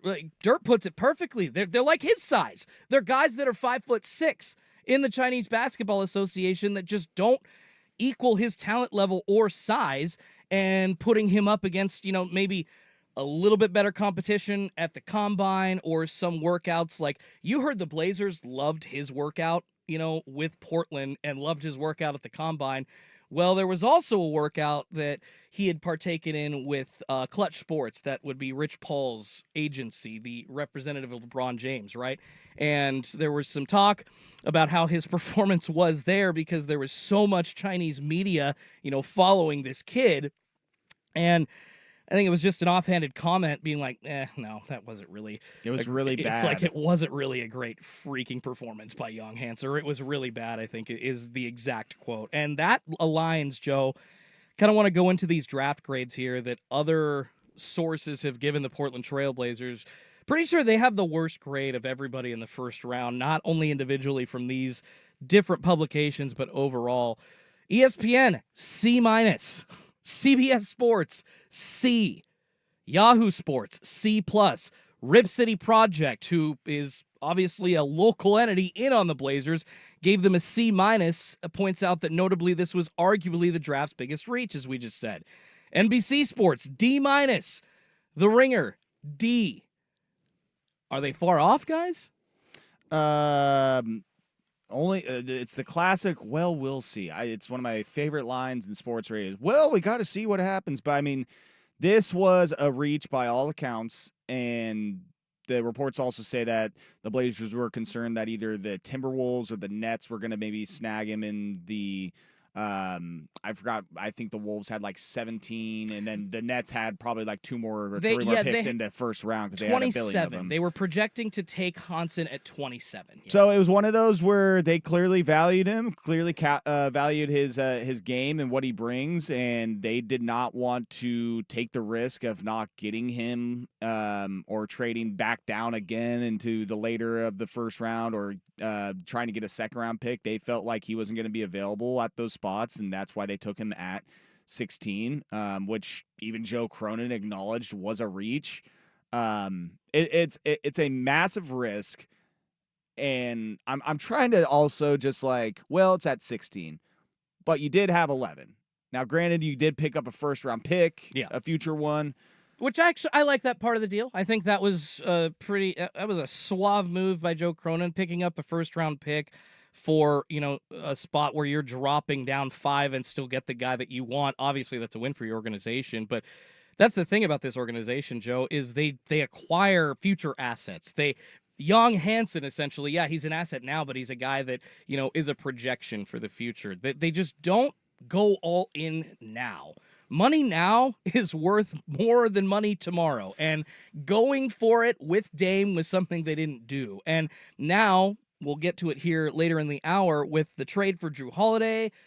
Essentially not a twin tower attack, but you have two towers on your roster. Like, it just doesn't make sense where this organization is going. Well, and we can get back to it in the next segment as far as like what's happening with the centers, but I think what this does, at least for one of the centers, is it kind of puts a light on what the team and what the front office feels about one of them. And again, I think that's something that we got to get to next is, what is happening with this center this jam that's happening at center. 5 centers on your roster. But just the roster in general, because I'm confused. Hey, Will Ortner, you want to go play center for the Portland Trailblazers? I think they need some more. He can get a bucket. More of a guard. He can get a bucket. Isn't it wild, though, that at Will's height, he is more of a guard? It is weird to think about that. I think me and Steph are the same size. Yeah, like Suk, Will, they both would look like NBA guards on the court. That's just wacky when you get up next to these guys and you're like, oh my God, I didn't actually understand what 6'10" means. It's pretty crazy. Very crazy situation here in Portland. Yeah, we got to continue breaking this down. It's, I would say, something that I just don't quite understand that the Blazers doing. We'll try to answer the question why they did it, try to understand the direction they're going in. We'll also break down the Drew Holiday trade that happened this week. Another shocking move, initially not really accepted by people, but I think eventually some started to see the light, but I still don't. So I want to get to that too. I'm not really happy with what the Blazers did this week. Well, yeah, I mean, there's a lot of questions still to be answered and remain to be answered, especially as we're about to get into the free agency period in a couple days here. As far as, obviously they're not going to be able to acquire a ton of talent, but are their moves still able to be made? But I'd love to talk about next, trying to figure out what's going on with this center logjam here. Yeah. Will one of these be traded? Reports out there say that Drew Holiday is going to be the Blazers' point guard on Game 1. People still say that there's going to be a trade, but that's obviously not going to happen. We'll get to all that next, but first, it's Will with SportsCenter.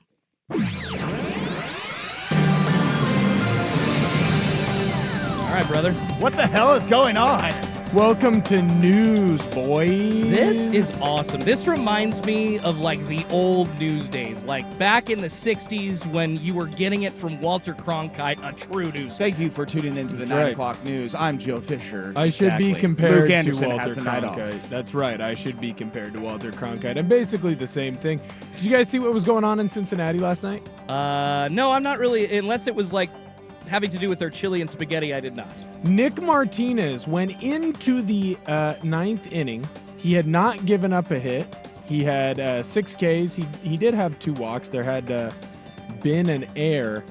And San Diego hits a double off him in the 9th. It ended up leading to Martinez getting pulled. The Padres were able to get a run. So Martinez goes into the last inning. He needs 3 outs. He's got 24. If he gets 3 more outs, he has a no-no, and we're all ranting and raving about him. Runner gets on with a walk. Next batter hits a double, and it's a double. If you haven't seen it, head on over to X. Check it out. There's an argument that it could have been caught. It goes off the wall, and the outfielder gives up on it pretty quickly. If the outfielder doesn't give up on it quickly, I don't know. Maybe it's still a double. Maybe it goes off the wall. But Martinez went from having a no-hit bid to literally getting pulled. They don't even get the complete game shut out from him. Yeah, I mean, if the left fielder wanted to sell it, yeah. It's dude. one of those where I can be convinced of either. I can be convinced of either. It's tough, but I don't know. What kind of read did he get on the ball, I guess? That's the question. I don't know, but that is your first news segment. More sports scores and stories in 30 minutes. I'm Will Ortner from the George McCoy Warren Allen Sports Desk. Hurt and missing work. Insurance companies acting like jerks. Don't call your mom. Call George McCoy at WarrenAllen.com. It's time to get ready for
Well, the Portland Trailblazers absolutely love them some Young Hansen. They took him 16th overall in the NBA draft. Very surprising pick. We heard before the draft that Carter Bryant was most likely the Blazers' target, somebody that, looks pretty good on an NBA roster as a 4 or 5, specifically with Portland. Fits what they have with Donovan Clingan, but no, they don't go there. There were a lot of shocking things in the NBA draft this week, guys, like Jaeger Demon going as high as 8. I know that his ceiling is fairly high, but it sounds like a lot of other teams believe that his floor is a lot higher, at least than it was after the combine, because his shooting touch looks a little bit better, but I don't know. It seems like some executives saw what I saw in Jaeger Demon, just the ability to, get on the floor immediately. Yeah, he needs to bulk up a little bit, but size-wise, he's there with the NBA. He can pass. With that shooting touch improving, he's going to slip right in and maybe have a bit of a rocky first year. But, there were a few reaches. There was a surprising trade by the Pelicans, trading up 10 spots and trading an unprotected overall pick, by the way, for next year. Weird. That never happens in the NBA, but the Blazers won the contest as far as most shocking things in the NBA draft. And I'm trying to parse this out in my head. We saw the highlights. Once again, Young Hansen, 20 years old as of this week, a definite project. Looks good talent-wise on tape, but there's no competition that he's actually playing against. And that's, I think, what we're losing in this conversation is that skill set, the great passing, the quick footwork, his ability to step out, which I actually didn't see in the tape. He didn't hit 1-3. He didn't shoot 1-3 in the tape that I saw. Yes, he's functional in the post. He's got high basketball IQ, but it's against less talented, smaller guys. Does that translate to the NBA, guys? I say no. I don't know what Blazers international scouts saw. You guys got to help me out with this one. Call me crazy. I just think this is the worst thing that the Portland Trail Blazers could have done. This is a wasted pick, obviously. And frankly, it's a pick that costs Joe Cronin his job if it doesn't work out. Well, as far as, Chinese basketball league, this is a league where guys go to once they can't play professional NBA basketball anymore, right? But, the competition level is not the same, obviously. The NBA is the best athletes in the world, but it is still professional basketball. We've seen a lot of guys come over from leagues in Europe and all over and have an impact.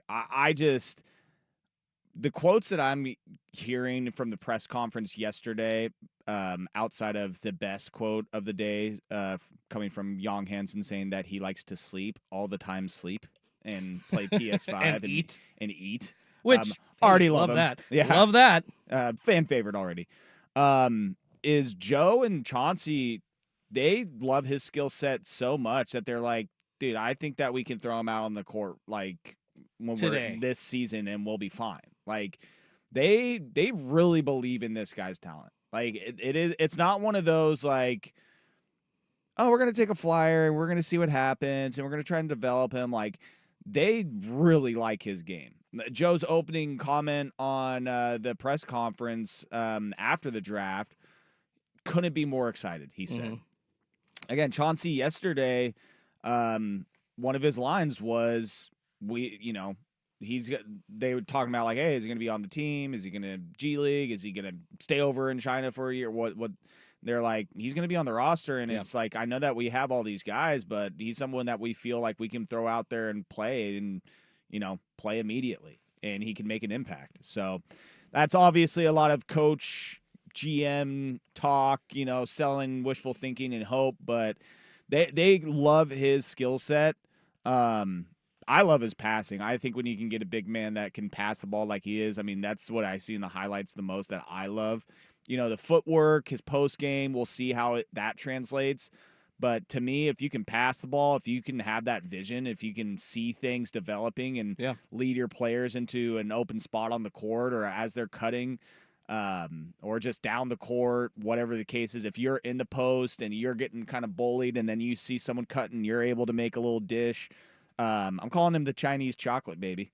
Just remember, when you think about this draft pick, whether it works or not, There was someone who went out there and said that Giannis Antetokounmpo wouldn't even be able to play in the NBA, right? That was a Bleacher Report draft grade.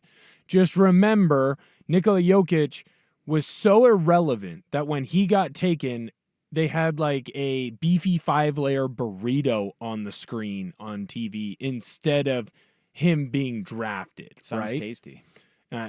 Sounds pretty tasty. But so if Young Hansen doesn't end up working out, he doesn't end up working out. But there are other versions of this where, hey, that guy's not going to work out at all, or that guy's going to be awesome, and then they turn out to be the opposite of that.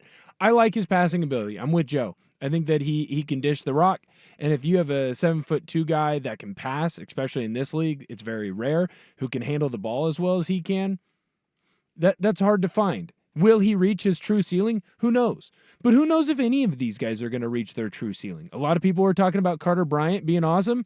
Carter Bryant was like the 4th or 5th option at Arizona, right? And I'm not saying that means he's going to be bad. I'm just saying that's another option. There's things that you look through. Igor Demon couldn't shoot the basketball. Like, that's awesome, man. You can run the point. Today's NBA, you got to be able to shoot at least in some form or fashion.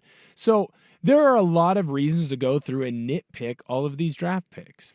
We are going to find out at the end of the day when his career is all said and done if it was worth it to take Young Hansen. I hope it was, right?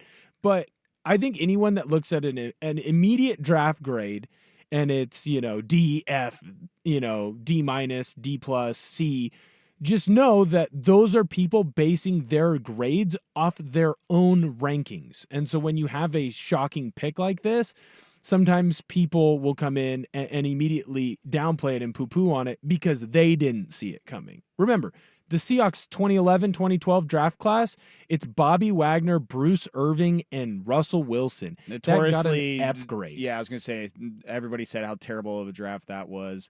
I just want to read a couple quotes from Chauncey on the situation Absolutely. of drafting Young Hansen.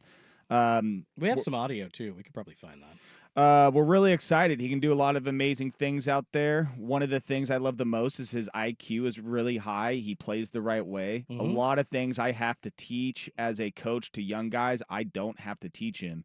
And then he also said we'd feel comfortable putting him in a game right now. He's that good. I don't see this as a project type situation, but it's a crowded room. And I alluded to this in the last segment, but we literally just drafted a center last year. Yeah.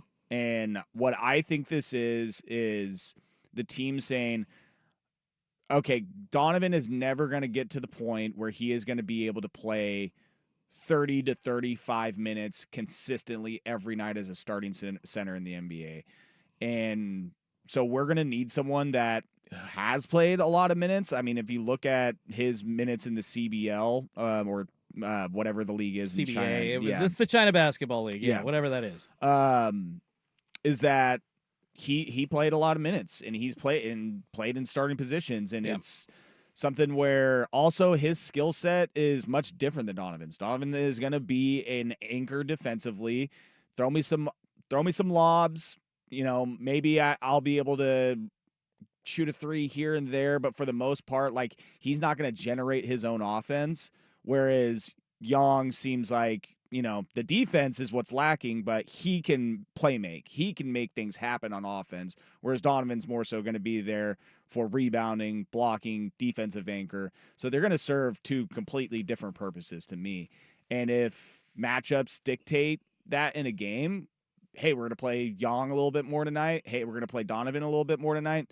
That's how I see this playing out. And then, again, with the logjam at center, DA, obviously not long for the Blazers. Robert Williams, we'll see if a team ends up trading for him. I could totally see a team that wants to contend next year wanting to get Robert Williams. I think just like based off of, if I'm trying to win a championship, I can't trust DeAndre Ayton at this point. Well, and he's an expiring contract, so that adds value if you're trying to get somebody in a trade. And frankly, the Blazers with the Jrue Holiday trade still have a little bit, I think it's like $5 or $6 million under the luxury tax, so they still have a tiny bit of flexibility. But The problem is under this new apron system is you can only hold so many big contracts on your roster now. So one of those, DeAndre Ayton, is most likely going to be jettisoned. You heard Joe Cronin say that, yeah, we've got 5 centers. We're going to work that out as time goes. So I kind of feel like reading between the tea leaves, that means we're looking at a DeAndre Ayton trade. But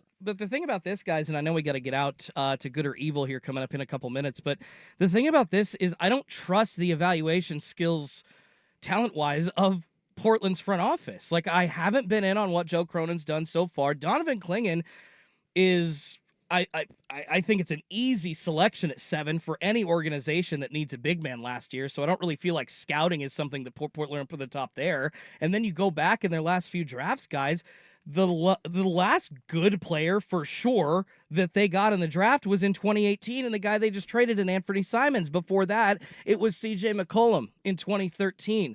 This franchise does not have a history of making the best decisions, at least of late in the last 10 to 15 years. Okay, they got Jabari Walker a piece in the second round in 2022, but Shaden Sharp still hasn't lived up to his ability yet. He was the 7th pick in that draft, and frankly, that's the impact pick that you need. That's the only thing that Portland literally has at their disposal outside of extending the guys that are already here or through a trade. That is the only way to build a championship. You can't get free agents here unless you overpay, and I'm just not convinced, looking at the tape, that this is this transcendent, all-NBA, Chinese Jokic type of player that the front office for Portland has seen. And I get it. I haven't been in every workout. I'm not seeing him up close. This is just watching tape, and he's probably grown since some of these highlights that we're seeing. It's literally like a 3-minute highlight package of stuff put together from the Chinese Basketball Association. He's been at the Combine since. He's had some of these workouts that, with the Lakers, oh no, it didn't go well. Or with that Rich Paul agency, Clutch Sports workout, it was bad. But the Blazers loved his Combine workout. The Blazers loved his personal workout. So it's essentially, as I said at the beginning of the segment, it's a decision about the ceiling of a player and hoping that he can be transcendent, but this is the kind of decision that costs a GM his job. And I haven't seen enough from the Blazers to this point to believe that this isn't going to cost Joe Cronin his job. Well, I mean, with this move, I am very much like just looking at this iteration of the Blazers and the team, and after the initial shock wore off, I just kind of laughed, and I'm like, you know what? This is okay. I am so. It's been like this for a few years, obviously, because this team hasn't been winning and hasn't gone to the playoffs. Is that like we're not a championship contender anytime soon? Nope. So you know what? Screw it. Let's have just vibes, baby. Let's have some fun along the way. Let's draft a 7'2", 19-year-old out of China that apparently can dish it. Why not? Sure. I don't care anymore. Let's at least make it pretty funny. It's funny. That's what I'm saying. It's like I look at this team and I just kind of laugh at this point, and maybe I just watch it out of pure just like, we'll see what's going on. We'll see what happens. Like, I haven't been watching the Blazers out of the last couple of years out of spite because I've said it on Sports Sunday. It's just personally, I want my teams to be trying to contend for a championship no matter the cost. And it seems like the Blazers aren't interested in doing that. And by making this draft pick, I'm just very much just like, you know what? All right.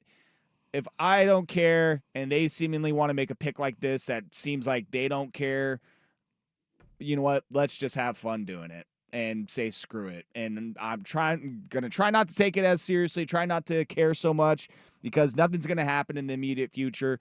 We'll see what Young is like, and let's just have fun watching him. But it's very much one of those like, how do I put this? Like, all hope is lost, so might as well just like, well, we're going to die here soon anyway, so let's have a fun time going out. Why not? I mean, I agree with you, Joe. I want my teams to win. That's why I watch sports. I want my teams to not just win, just at least attempt to win a championship. Championship contenders, and that's just something that Blazers, I mean, last time they had a 3 seed, they got swept. Yep. So, and that was almost 10 years ago, over 10 years ago, it feels like now. So. All right, we're going to get back into this because the Blazers are confusing. We got to get to the Drew Holiday trade. But coming up, let's get into good versus evil here on the Center in Saint. Luke Anderson, Will Darkins out. It's Schultze, Joe Fisher, and Will Ortner here on 1080 The Fan. Swag back with you for my.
On 1080 The Fan. All right, Schultze, Joe, Will in here on Center and Saint here on Sports Radio 1080 The Fan.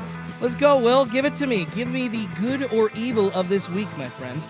I just see him just continuing to get better and better and better and learn our game, learn our system, offensively and defensively, learning the language. You know, it's just so much development that needs to happen. But, you know, I will feel very comfortable putting him in the game right now. He's that good, you know. So to me, this is not like a project type of situation. This guy's ready to go, you know. But he's in, you know, a crowded room, you know, DA, DC, and Rob, Hanson, Wap. So this will be an incredible educational year for him. And when he does get a chance to play, I think everybody will be really impressed. That's Chauncey Billups, the head coach of the Portland Trail Blazers, talking about young Hansen and how they expect to use him in his rookie year. Do either one of you guys trust the Blazers on how they plan to use young Hansen in this year's NBA season? No, I absolutely do not trust the Portland Trail Blazers. Chauncey Billups saved his job with essentially, a 15-game run of great defense and, according to a couple of different metrics, in their final 40 games, 22-18, looking pretty decent on the defensive end. Kind of empowered them to think that maybe they could take these kinds of shots and, I don't know, gives them some time to develop some talent. I like I said in the last segment, I don't think that they're great talent developers. I don't think they're great talent evaluators. So, no, I don't trust this at all, Joe. I mean, yeah, there's nothing that this franchise has done to let you establish trust in what they're doing. I felt like Chauncey kind of like contradicted himself like multiple times in that quote, by the way. He's like... He's ready, but he's not. He's going to get so much better. But he still has to learn a lot. But he is so skilled, but also he needs to develop a lot this year and learn a lot of how to play. It's like, all right, so is he ready to go? Is he not? And then at the end he says he's not a project, but he says that this year needs to be a development year. So that kind of sounds like a project to me, but I know but yeah, there's just nothing that this team has done over the last handful of years to where you can trust them. Now, I will say Joe has done some things that Blazer fans have wanted over the last 4 or 5 years. Some that Blazer fans have not wanted. Denny Avdia trade was great. I'll give him his roses for that. Getting rid of CJ finally, that is something that people were asking for years, and now where does CJ find himself? In Washington, D.C.? Trading Anthony Simons. That is something that Blazer fans... So, trust is... You build trust when things start to work out, and the things that you say and do actually start to play out in a good way.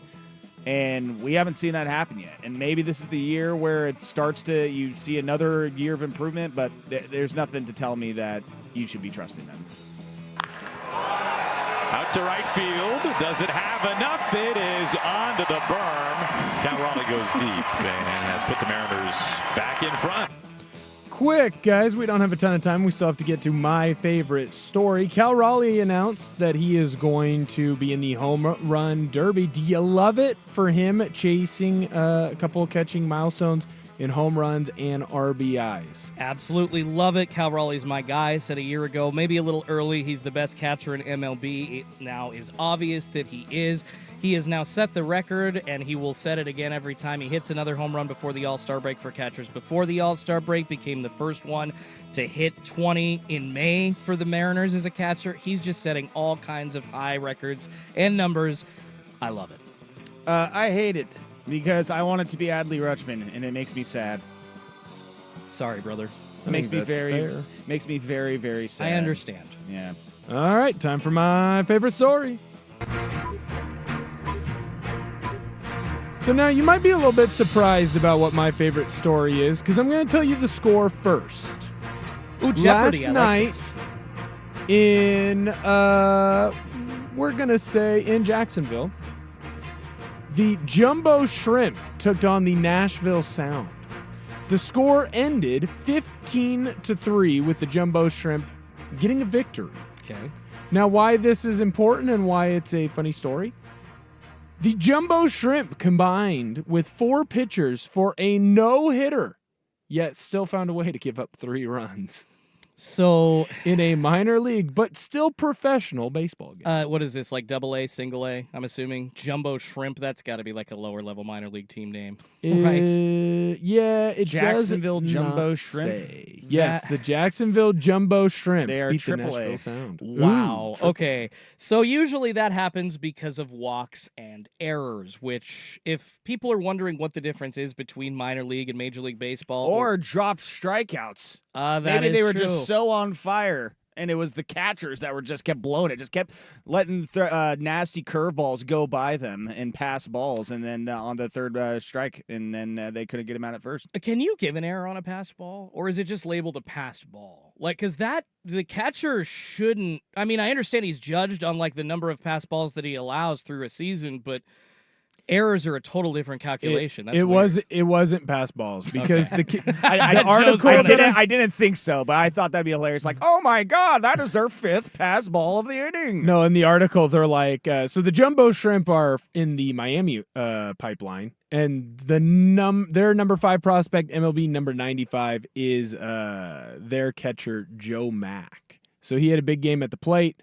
Had a home run, couple hits as well. Looks like they were on errors in the field. In the 9th inning, there was a ball that was hit to the second baseman. It ended up being labeled as an error, but right now, all of I'm going to call it minor league professional Twitter.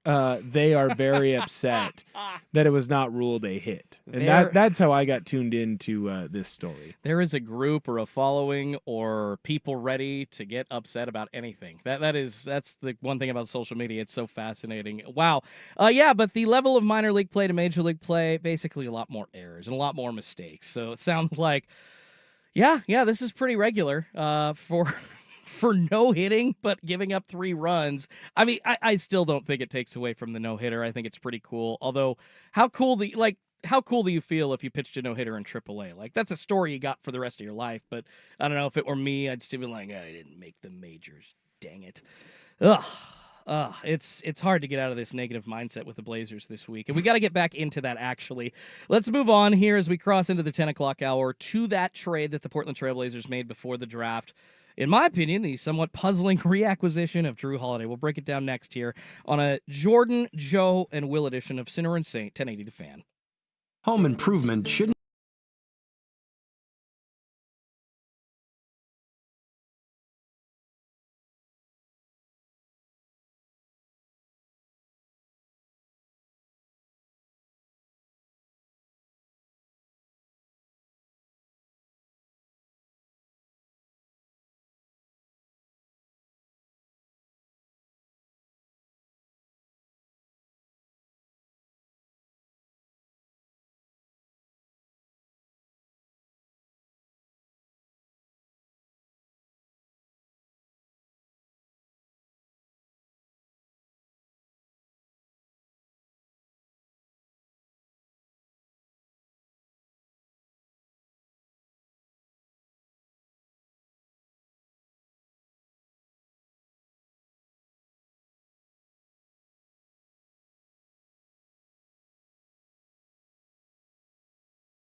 Now, from the George McCoy at Warren Allen Sports Desk, a Sports Center update on 1080 The Fan. First on The Fan, big series today in the MLB. Mariners taking on the Rangers. Mariners with the nice extra inning win last night in 12. They won that one 7-6. Miles Mastrobuoni coming up big in that one. He had a big game-saving catch in the 11th with 2 outs. Then with 2 outs in the 12th, he had the big hit that got the RBI, ended up winning. Bizzardo did fantastic on the mound as well, getting out of the 12th inning without giving a run. Brian Woo's going to be on the mound for Seattle tonight. He's going to be taking on Kumar Rocker of the Rangers. Woo, 7-4 on the year, 3.12 ERA. That game against the Rangers is going to get underway at 105. Mariners favored on the money line at -125. More sports scores and stories in 30 minutes. I'm Will Ortner from the George McCoy at Warren Allen Sports Desk. Hurt and missing work. Insurance companies acting like jerks. Don't call your mom. Call George McCoy at WarrenAllen.com. Do it every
What's up, sports fans? Hour number 2 of Sinner and Saint here on Sports Radio 1080 The Fan. No Sinner, no Saint. Luke and Will gone. It's a Schultzy Joe Will edition, and we're loving our Saturday morning with you. Not necessarily loving, we got to get right into this. We're already late. Not necessarily loving what happened in the world of the Portland Trailblazers this week. We already talked a little bit about Young Hansen and the addition of a very surprising young player that nobody thought Portland was in on. Very high on him. We'll see if it works out. But before that, let's get to the move that everybody was talking about up to the NBA draft and asking the question, at least in immediate reaction. It seems like that's kind of quelled a little bit. But what in the world are the Blazers doing trading Anthony Simons right now? Officially shipped him out this week, brought in Jrue Holiday, 35-year-old guard on a monster contract, 3 years, over $100 million. I mean, at least to me, guys, on paper, he does not fit their rebuild timeline. But before you look at this, like I'm trying to look at this objectively. I don't want to flip out. I don't want to just be like, oh, this is stupid. Like, I'm trying to understand what's going on. There is a little nuance here. I get it, but I'm not sure that I'm on board. So let's unpack it, guys. Jrue Holiday, a great NBA point guard, right? One of the best defensive point guards in the league at this point, and at one point in the NBA was, during his career, the best defensive point guard. Two-time NBA champion, and frankly, it confused me when Milwaukee wanted to move on from him after winning a title with Giannis and Jrue at the helm to move on to Damian Lillard. I understand Chris Middleton was aging, but it's like, dude, you don't mess with something that works. So it's not like I don't love Jrue Holiday as a player. I do. He's a consummate professional. The reports about him being pissed about coming to Portland don't seem to actually be true. And I'm assuming, yeah, he probably wanted to end up on a contender, but he's going to come in. He's going to have the corner locker. He's going to be the veteran. He's going to be the leader, the teacher to guys like Scoot Henderson, to Shaedon Sharpe. And frankly, since the loss of Damian Lillard, they need that, right? It's still a pretty shocking move, I think, coming before the NBA draft, especially with Ant, because I don't think that the Blazers were necessarily, at least according to multiple sources, looking at trading Ant coming up to the NBA draft, but they ended up trading Anthony Simons as well as 2 second-round picks. And, of course, Ant is on an expiring deal, and we can talk about whether or not they're going to get more value or they would have gotten more value for him at the trade deadline or not. But the 2 second-round picks and Anthony Simons going to Boston for Jrue Holiday. I don't know, guys. What do you think about this deal? I'm having trouble with it. I understand the nuance behind it, that he is a good piece for your locker room. But once again, you go back to the money that Jrue Holiday's owed, over $100 million plus in the next 3 years. They're paying a combined in 27-28, $73 million to Jrue Holiday and Jeremy Grant. Like, if they keep them both on the roster at that point. I mean, Jrue Holiday adds to your defensive prowess. According to Yahoo Sports' Kevin O'Connor, following the All-Star break last year, Blazers were top 5 defense. So I see maybe the direction that Joe Cronin and Chauncey Billups want to go. I'm just not sure if it's the best fit, hamstringing all that cash over the next 3 years, guys. What say you? Well, my question is, Anthony Simons, you keep him and you go into this year, and what are you going to pay him with the extension? You're going to probably be paying him plus $30 million anyways. And so you either let him walk and get nothing for him, which Blazer fans are not going to be happy with that, or you trade him and at least you got something competent in return. You could have traded it for multiple players that make up the salary that Ant has right now. But you're going to get Jrue Holiday, which is one of the best defending guards in the league. Portland fans, we still have nightmares of him from that Pelicans series years ago. And he is clearly older. He is clearly on the backside of his career. You're not getting young or even middle-aged Jrue Holiday. You're having him after one of the worst years of his career and with injuries.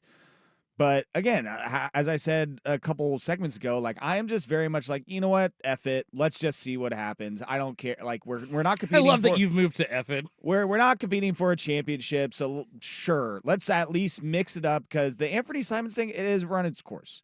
He wasn't a leader. He is offensively very gifted at scoring. He's not a playmaker. If he's not scoring, he's not really doing a whole lot for you anyways. He is a absolute turnstile on defense. It was time. And I think you are either, again, when you look at all the options, it was either trade him, you keep him on the last year, or give him an extension. And I think if you wanted Blazer fans to be really upset, is you give Anthony Simons an extension.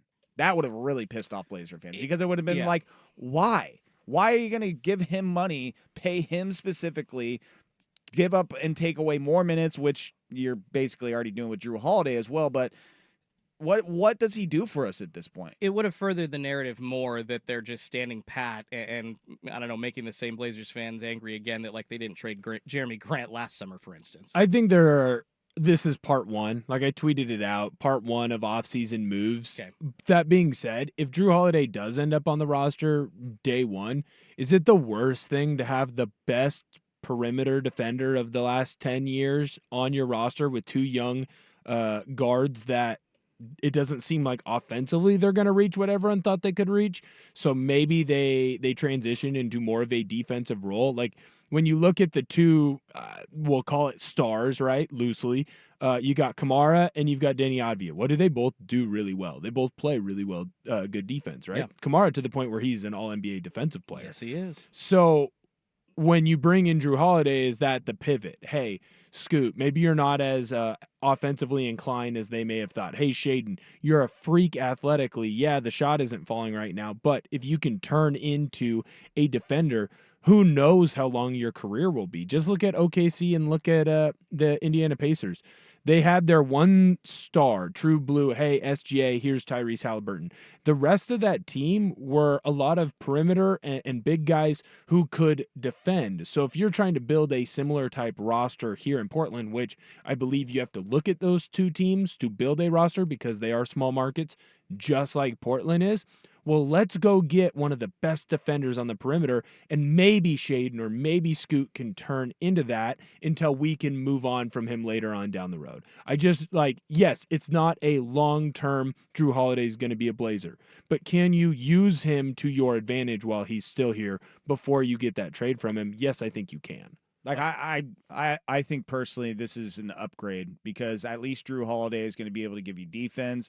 Yeah. He's going to be able to show people, and the whole he's going to mentor Scoot Shea. It's like he's not just going to be like, here, let me take you under my wing. It's going to be like, I'm going to show you and lead by example of what it's like to be an NBA player because this is just who I am. It's not going to be one of those like, here, watch, this is my schedule and this is what I do. It's going to be, you're going to watch because you're going to see the things that I do just naturally because that is my makeup and who I am as an NBA basketball player. I don't think he's going to do it because he's like, you know what, I'm going to take this as a mentorship role and I'm going to take these guys. Of course not. He's going to come in and play hard. No, he's just going to be Jrue Holiday. Yeah. And Scoot Henderson and Shaedon Sharpe. And that's the one who I really hope that is able to take anything from Jrue Holiday's presence is watching how to be a pro because Shaedon Sharpe comes across as a dude that is just really good at hoop and doesn't seem to have that fire and that give and F factor. Like there's a lot of guys in the league that are like that, where it's just like, dude, I'm just really good at basketball. And but then there are I would say it's more rare where it's like, I'm really good at basketball and I'm going to always do everything I can to get better, keep getting better, improve. And I care about my performance and my game. And I'm going to do everything in my power to be the best. And I think that Shaedon is lacking that a little bit. And maybe, again, seeing a Olympic gold medalist, a 6-time first team or all defensive player, 2-time NBA champion, just watching him and observing him and how he goes about his business, maybe that rubs off on him, Scoot, and everybody else in that locker room. I hear what you guys are saying. You're making valid points. I have 2 issues, though, I think, with this move overall, just like what will happen now on the Blazers with Jrue Holiday on the roster with, say, Shaedon Sharpe and Scoot Henderson. Minutes-wise, that's my first issue, is it wasn't necessarily an easy time getting Scoot Henderson on the court last year. I understand that, Chauncey pulled him after like 4 or 5 straight turnovers or where he's just looking totally out of control. And it's like, okay, I can't crush his confidence. I got to get him off the court and, talk him through this a little bit and then get him back out there. It's what you do with young players. But there needs to be a certain point where you feel like you can leave Scoot Henderson out there for extended minutes. He's 23 or coming into his age 23 season. It's to the point now where he's got to get 30 minutes. You got to see what he can do. Same with Shaedon Sharpe, and you essentially took Anthony Simons away and are giving the same minutes to Drew Holiday in response to that. That doesn't leave consistent minutes for Scoot Henderson. He was coming off the bench last year a lot. Once again, performance was dictating how much he played at times last year, but that's what I'm scared of, not being able to give him that leeway. That's what he needs. Whether or not I agree with the pick, which I don't, I think it was a mistake. Scoot looks like a bust. They still have to give them the time to develop. And then on top of that, there's the minute situation. And unfortunately now you've got a team with a situation with an overpaid point guard that you don't necessarily know going into the future where your team, is going to be playing either at Moda Center or a new building here in a couple of years. There's going to be new money coming into the organization, a new owner coming into the organization, a new philosophy coming into the organization. So you wonder, is this a win now move? And that's the other thing that concerns me is what does this move represent for the Portland Trail Blazers? I think they're trying to add some stability, guys, but at the same time, it raises questions because they literally have hamstrung their payroll way more than it was going to be. Everyone's touting, they still have a little bit of flexibility, but they now have to go make a trade of DeAndre Ayton to get that flexibility back. And they did it essentially with a player that isn't going to offer the same scoring that Anthony Simons gave you before he left, and you have to fill that in now as well. So not only do you not still have enough minutes for Scoot, but you have to make up the scoring that Anthony Simons gave you, 20-plus points a game, and that's not easy to do either. Well, it's 20 points. I mean, that's, I don't know, anywhere between 15 to 20 shots a game. You give that, those shots are going to go to Denny. They're going to go to Shaedon. They're going to go to DA, and they're going to go to everybody else on the roster. And, best of luck with that. I mean, what you need to do, though, is, you're going to have to find shooting, and whether that is dealing DA, whether it is dealing Jeremy Grant, because say what you want, DeAndre Ayton, he had multiple games that last season where he was the best offensive scorer for the team. Yeah. And then some nights it was Denny, and then some nights it was Shaedon, and then some nights it was Anthony Simons. So the thing is this team is lacking perimeter shooting, but the scoring, it can come from multiple different ways and players. But, I mean, is Jeremy Grant going to have another terrible, worst season of his life again? But something needs to happen because you lost your best scorer, like pure scorer. Like I can go get a bucket, I can be a microwave. But what this team is clearly saying though is what we do care about is defense, and that is where we're going to hang our hat on, is that being one of the tougher defensive teams, because that, say what you want, after January 22nd they were a top 5 defense in the league, which. We remember the Terry Stotts days. That was not the case. The defense was bad, but and Drew Holiday's a great defensive player, but I just think the Blazers are overthinking themselves into a corner here. You took away your flexibility. You're a rebuilding young team. Well, they didn't have flexibility to begin with. They were going to this summer, and now it's gone. $5 to $6 million as opposed to $30 to $40 million of flexibility. And I'm not saying the Blazers are great at getting free agents, and I know we got to get out to break, but it just changes the trajectory of your franchise. And if you're spending this much money, $30+ million to just bring in like a pro, like an adult in the room, so to speak, I feel like it shows how not ready the rest of your roster is. It's just, it kind of reeks a little bit of desperation. And I'm not convinced it moves the needle enough, but I understand that some Blazers fans love the defense. I don't see it. All right, but we've talked so much Portland Trail Blazers. Let's shift gears a little bit. I want to talk some baseball, baby. Can Seattle Mariners catcher Cal Raleigh become the most unlikely home run champion since Brady Anderson? That's next on 1080 The Fan. It's the Great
All right, I'm going to be selfish and take an opportunity to talk about my Seattle Mariners, and they actually are my Seattle Mariners. It's not a joke like most hosts on this station, just any particular team that's doing well on that particular day is their team. No, I've been rooting for this team since I was like 9 years old. What would that be?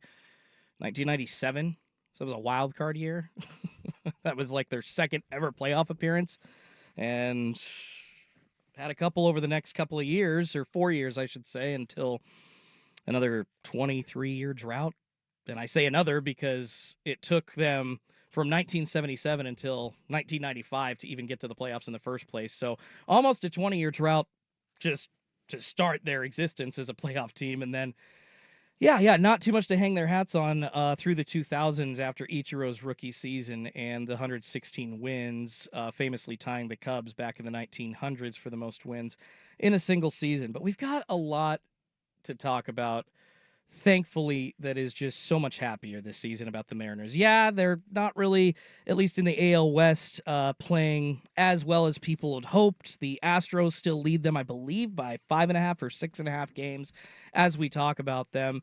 But they still have a half a game lead or a game lead in the wild card over the Cleveland Guardians. So if the playoffs started today, technically they would be in there. But I would say that their team looks a lot different this year, Joe. It's not the pitching that has been holding them up. It has actually been one Cal freaking Raleigh. And Seattle catcher Cal Raleigh officially announcing that... I'd ask for a pay raise if I were him. Well, I think you just got one, baby. I would ask for another. Oh, so the 6-year, $105 million extension is now not enough. Rip it up.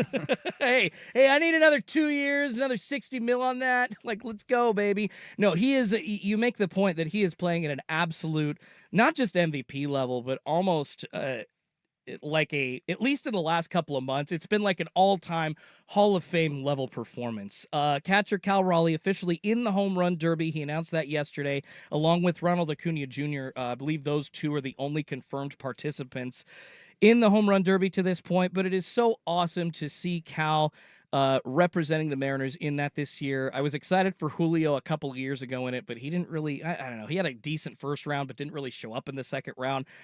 I believe Cal can win it. And if he goes up there and he's hitting from the left side with a torpedo bat, by the way, I believe this is the first home run derby we're going to have torpedo bats in. So look out for that. Like, I don't know, man. I know we don't know who else is going to be in it, but maybe we'll see like a Kyle Schwarber. Maybe we'll see like a Spencer Torkelson. You know, they're definitely an idea of who the other 6 guys are going to be, but whoever they end up being, I don't think any of them can beat Cal Raleigh. Cal is just having a historic season so far, Joe.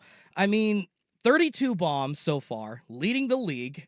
Since 2022, overall, no MLB catcher has hit more home runs. He's on pace, as unrealistic as this sounds, for 64, which, if a catcher did that, I mean, the total for home runs for a catcher in a single season is 48 with Salvador Perez a few years ago. But man, this is historic stuff we're talking about. He also, this season, became the first MLB catcher in history to hit 20 home runs before the end of May.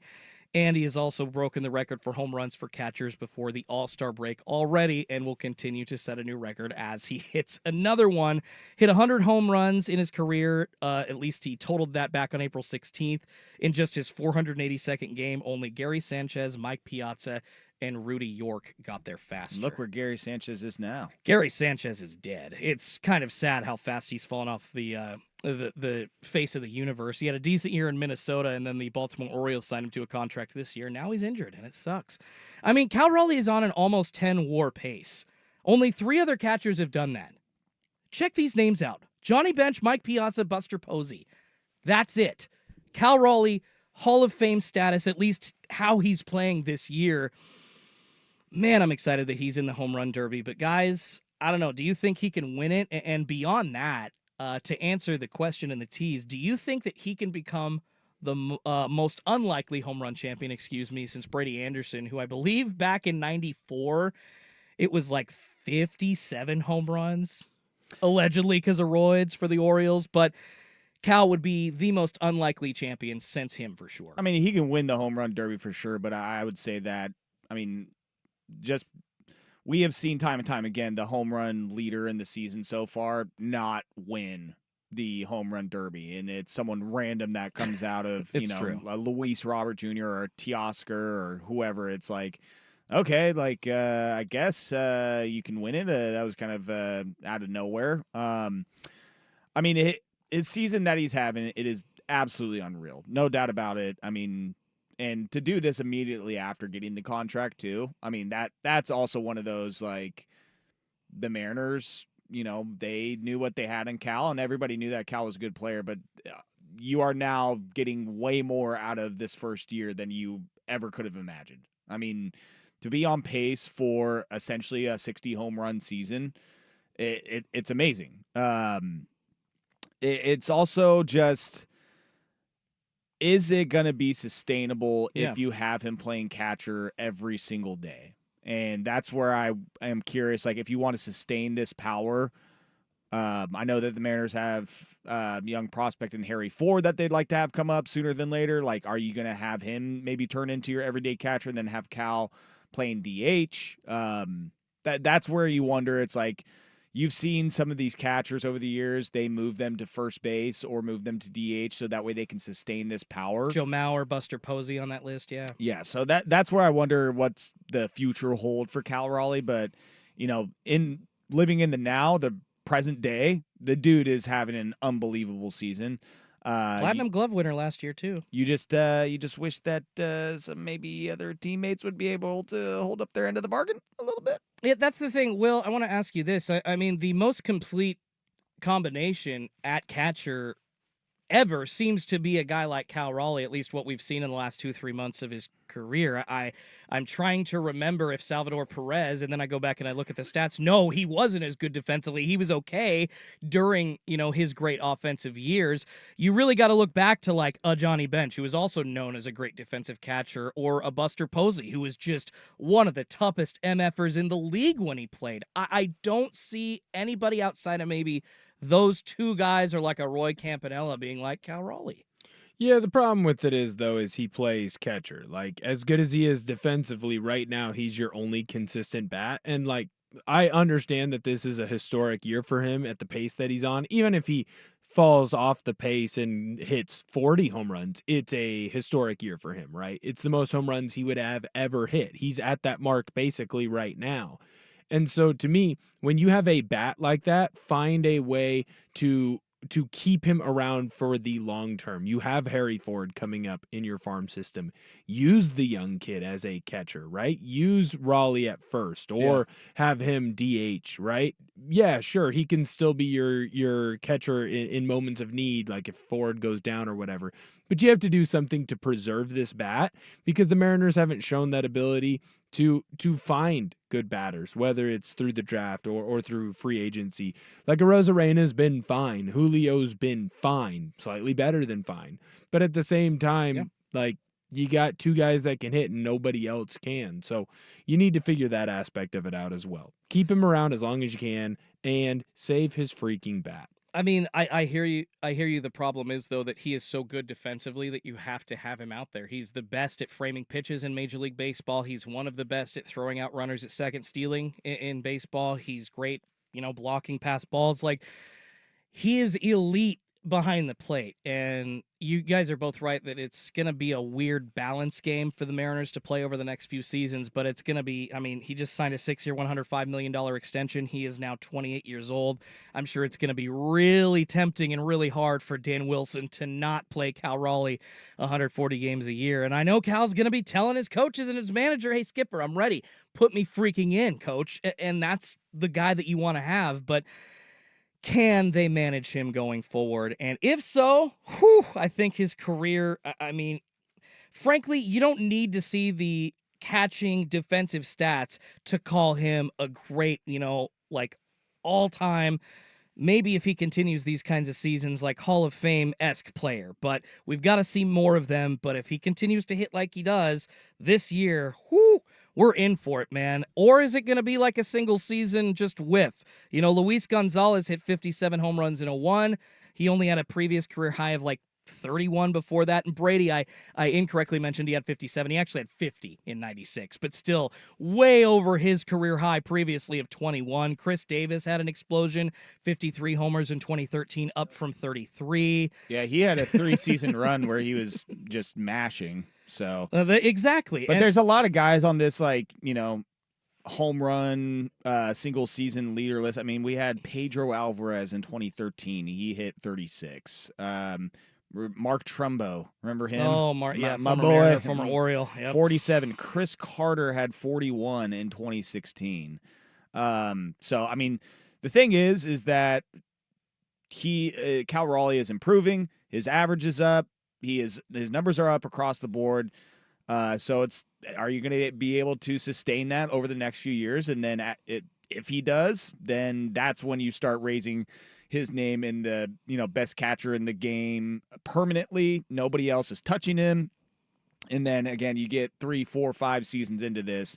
Where does he stand in the pantheon of catchers all times? But again, man, I just like it's one of those where when you see performance like this on the Mariners, you're just like, one, hell yeah. Two, anybody else want to chime in here and put up these big numbers as well? Because this is offense that if you are just missing out on the playoffs, it feels like a wasted season from Cal Raleigh. Well, I would hate for that to happen. Well, you're right, but it would be a wasted season, unfortunately, if the Mariners just take a trip down the mountain. But maybe they can sustain it. But it's great to see Cal. It's awesome story, dude. I love basically feeling like I'm watching history, even if it is just with one player. If he hits 50, which he is way more than on pace to do, I think it could be special. So. I'm excited. We will see what happens with Cal Raleigh for the rest of the season. Going to be a fun finish to 2025 here in the last few months for the Mariners. They play the Twins, or excuse me, they were just in Minnesota. They play the Rangers this afternoon and then finish up the series with them tomorrow morning. All right, we got to switch gears, move on to some football really quick. The Pac-12 made a big move. They grabbed Texas State. Is it desperation or genius? That's next, but first here's Will with the news.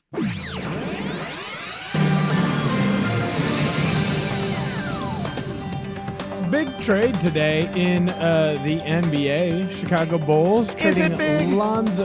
It's big enough. They're taller than you. It is a trade. They're both taller than you, man. I don't That's know if big is the adjective I would use for it, but it is a trade. The greatness that is Lonzo Ball. Catch the fever, bro. Chicago Bulls trade Lonzo Ball to the Cleveland Cavaliers for Isaac Okoro. I don't like that Two top 5 picks that never lived up to their billing. I don't like that it hasn't worked out for Lonzo, but it's bad injury. The injuries have derailed his career, but come on. Karma, his dad just S-talked everybody and made his sons out to sound like the greatest basketball players of all time. Well, I will say, look, life happens. Well, I will say Lonzo is probably one of the more sufferable of the Ball You are sons. correct, sir. Lonzo's a good dude. Yeah. He is the most of the three. Yeah, I would, if I, had to have a beer with either of the three or anybody from the Ball family, it's probably Lonzo.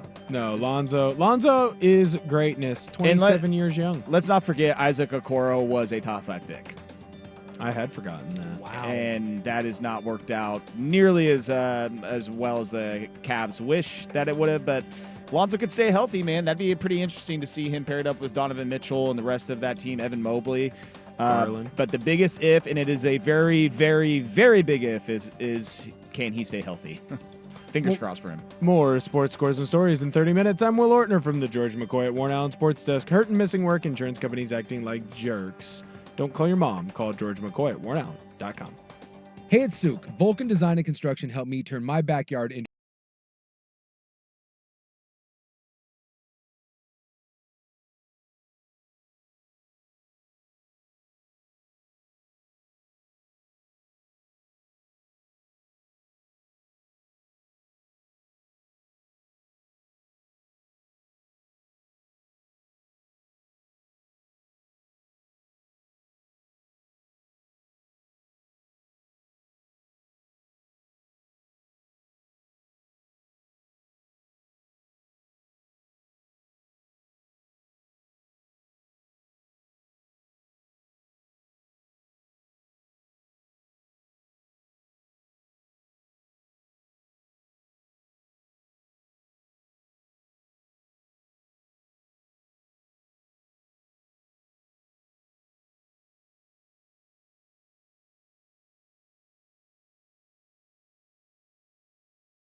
All right, we got a few minutes to talk about the big-time shakeup in college football, the latest conference realignment foot to drop, and it is in our own backyard. The Pac-12 is officially back, guys, or at least almost officially official. The 8th football school has joined the Pac-12, or has at least gotten an invitation to join the Pac-12. The Texas State Bobcats over this weekend are finalizing their jump from the Sun Belt to the Pac-12, which refuses to die. They have survived, albeit in an alternate form. I like how Dusty yesterday was calling it the Pac State, because that's essentially what it is. Oregon State, Colorado State, Utah State, Texas State, San Diego State, Washington State. Like, it is literally the collection of the extra schools, the states from all of these surrounding areas. But, you know, guys, I guess credit to the Pac-12 for being able to stay alive. I just wonder. 14 years after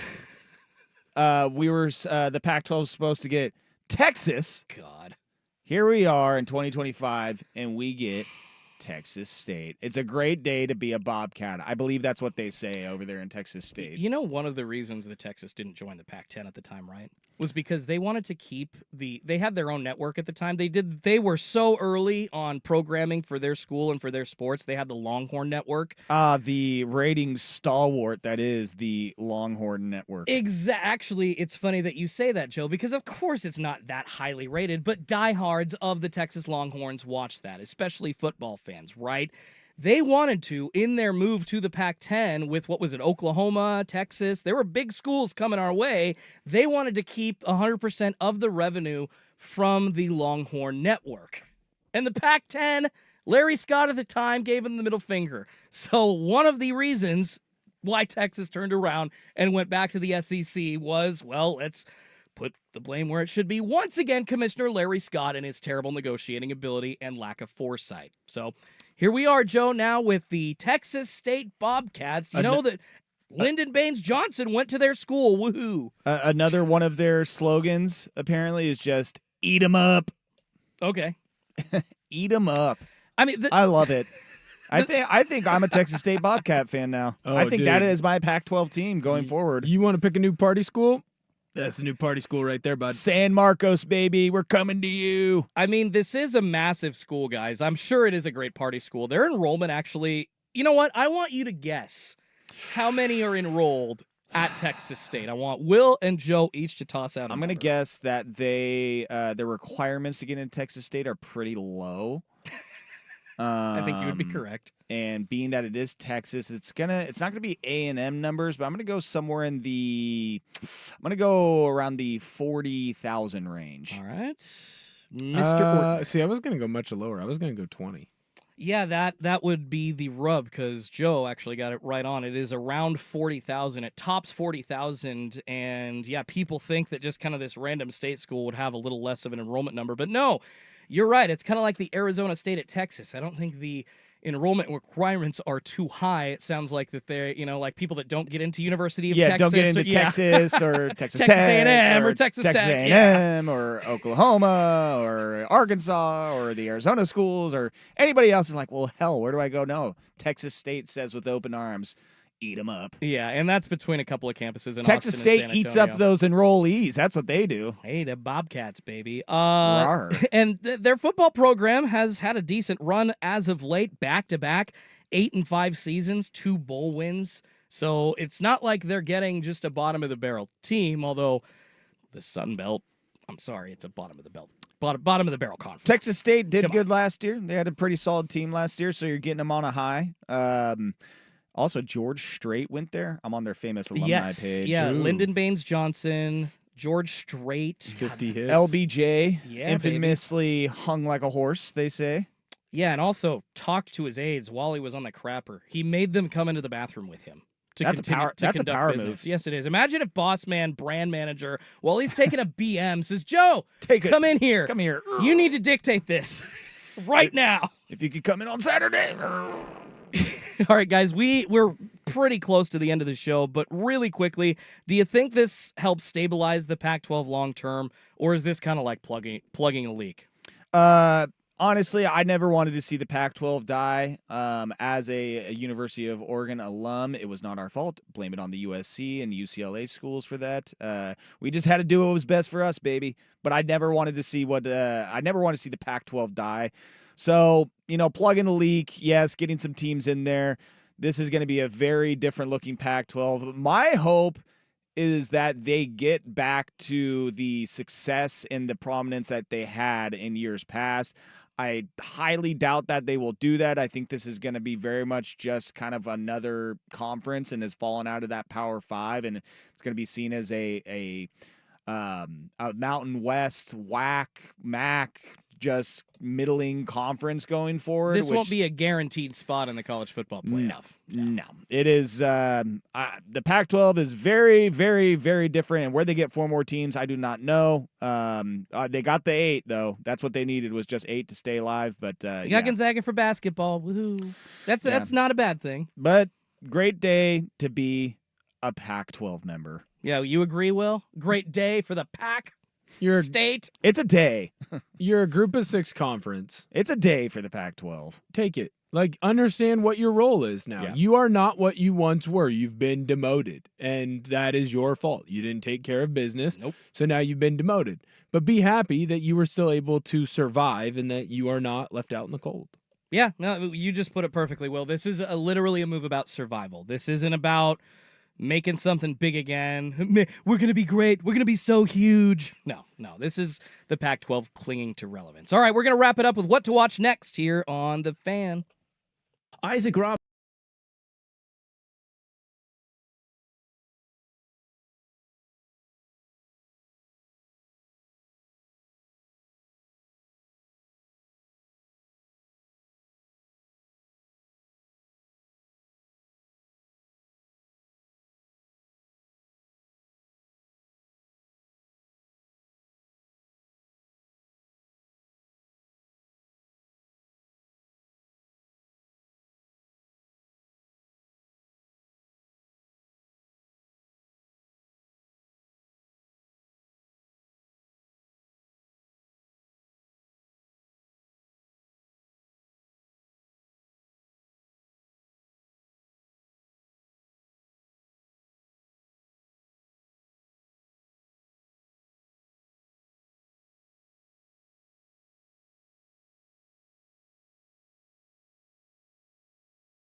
Happy Saturday, guys. What are you watching this weekend? Well, I'm getting into a show that everyone has been on that I am so far behind, like literally years. I think it's wrapping up with the final season, and that would be one HBO or Max or whatever you want to call it streamed show, Righteous Gemstones. Oh. My wife and I have kicked that off. We are in season 1, and we are very excited. Everybody has been recommending it to me for a while, and we are way behind on it. Well, I guess you said, the last season is wrapping up. I was totally waiting for you to be like, I don't know if you've heard of this show called The Sopranos before, but you ever heard of this? Really into The Wire? Yeah, exactly. Stop. But it ended. That's it? It's over? He died. Yes, he did. I'm not watching a television show tonight, but your boy's going to go catch some Post Malone tonight over at Providence Park. Let's go. That is going to be a big concert. Who is he with? He's with Jelly Roll. Yeah. Which I don't Whatever. care about at all. Well, Quite honestly, I'm going to check out for a lot of the Post Malone concert because I do not like country and I don't appreciate the sellout factor of switching genres. You should appreciate country. I don't. I like my country. Will did have me throw on some country at hole 12 on the speaker there. He's like, "Yo, put some country on it." We actually got some complaints. I'm like, That's all I listen right. to, and anyone that complains can bite me. I like old country. I like some B&D. I like some Randy Travis, things Brooks like and that. Dunn, yes sir. But Toby now- Keith, rest Travis in peace. Tritt. I looked up the Post John Malone Michael Montgomery. The Post Malone set list though for tonight, and there's a couple 5-song stretches where I will Go get probably, a drink. Yeah, like I said, completely checking out of. Well, see, that's nice because, like at the Journey concert you and I went to, there wasn't a checkout point. You No. wanted to make sure you caught all these classics. Right. So, it's nice that you have that ability to step away. Will, you watching anything tonight, brother, or this weekend? I will watch some. I can't get into the Osama documentary. I've been trying, and I can't. It's 3 episodes. I just can't do it. Yeah, let's watch that. Let's watch the Oklahoma City bombing documentary. No, find some happy things. Go watch Love Island. People make it out. Or in go watch sexy the bikinis. Poop Cruise on Netflix. Oh, yes, that's coming out this week. Gotta watch that. Go watch the Poop Cruise documentary. Appreciate everybody for tuning into this edition of Sinner and Saint. Thanks to Luke and Will for letting us host. This has been a Schultzy Joe Will edition of Sinner and Saint here on Sports Radio 1080 The Fan. Have a great weekend, everybody. Peace. The home of Dirt and Spray. I'm Dirt.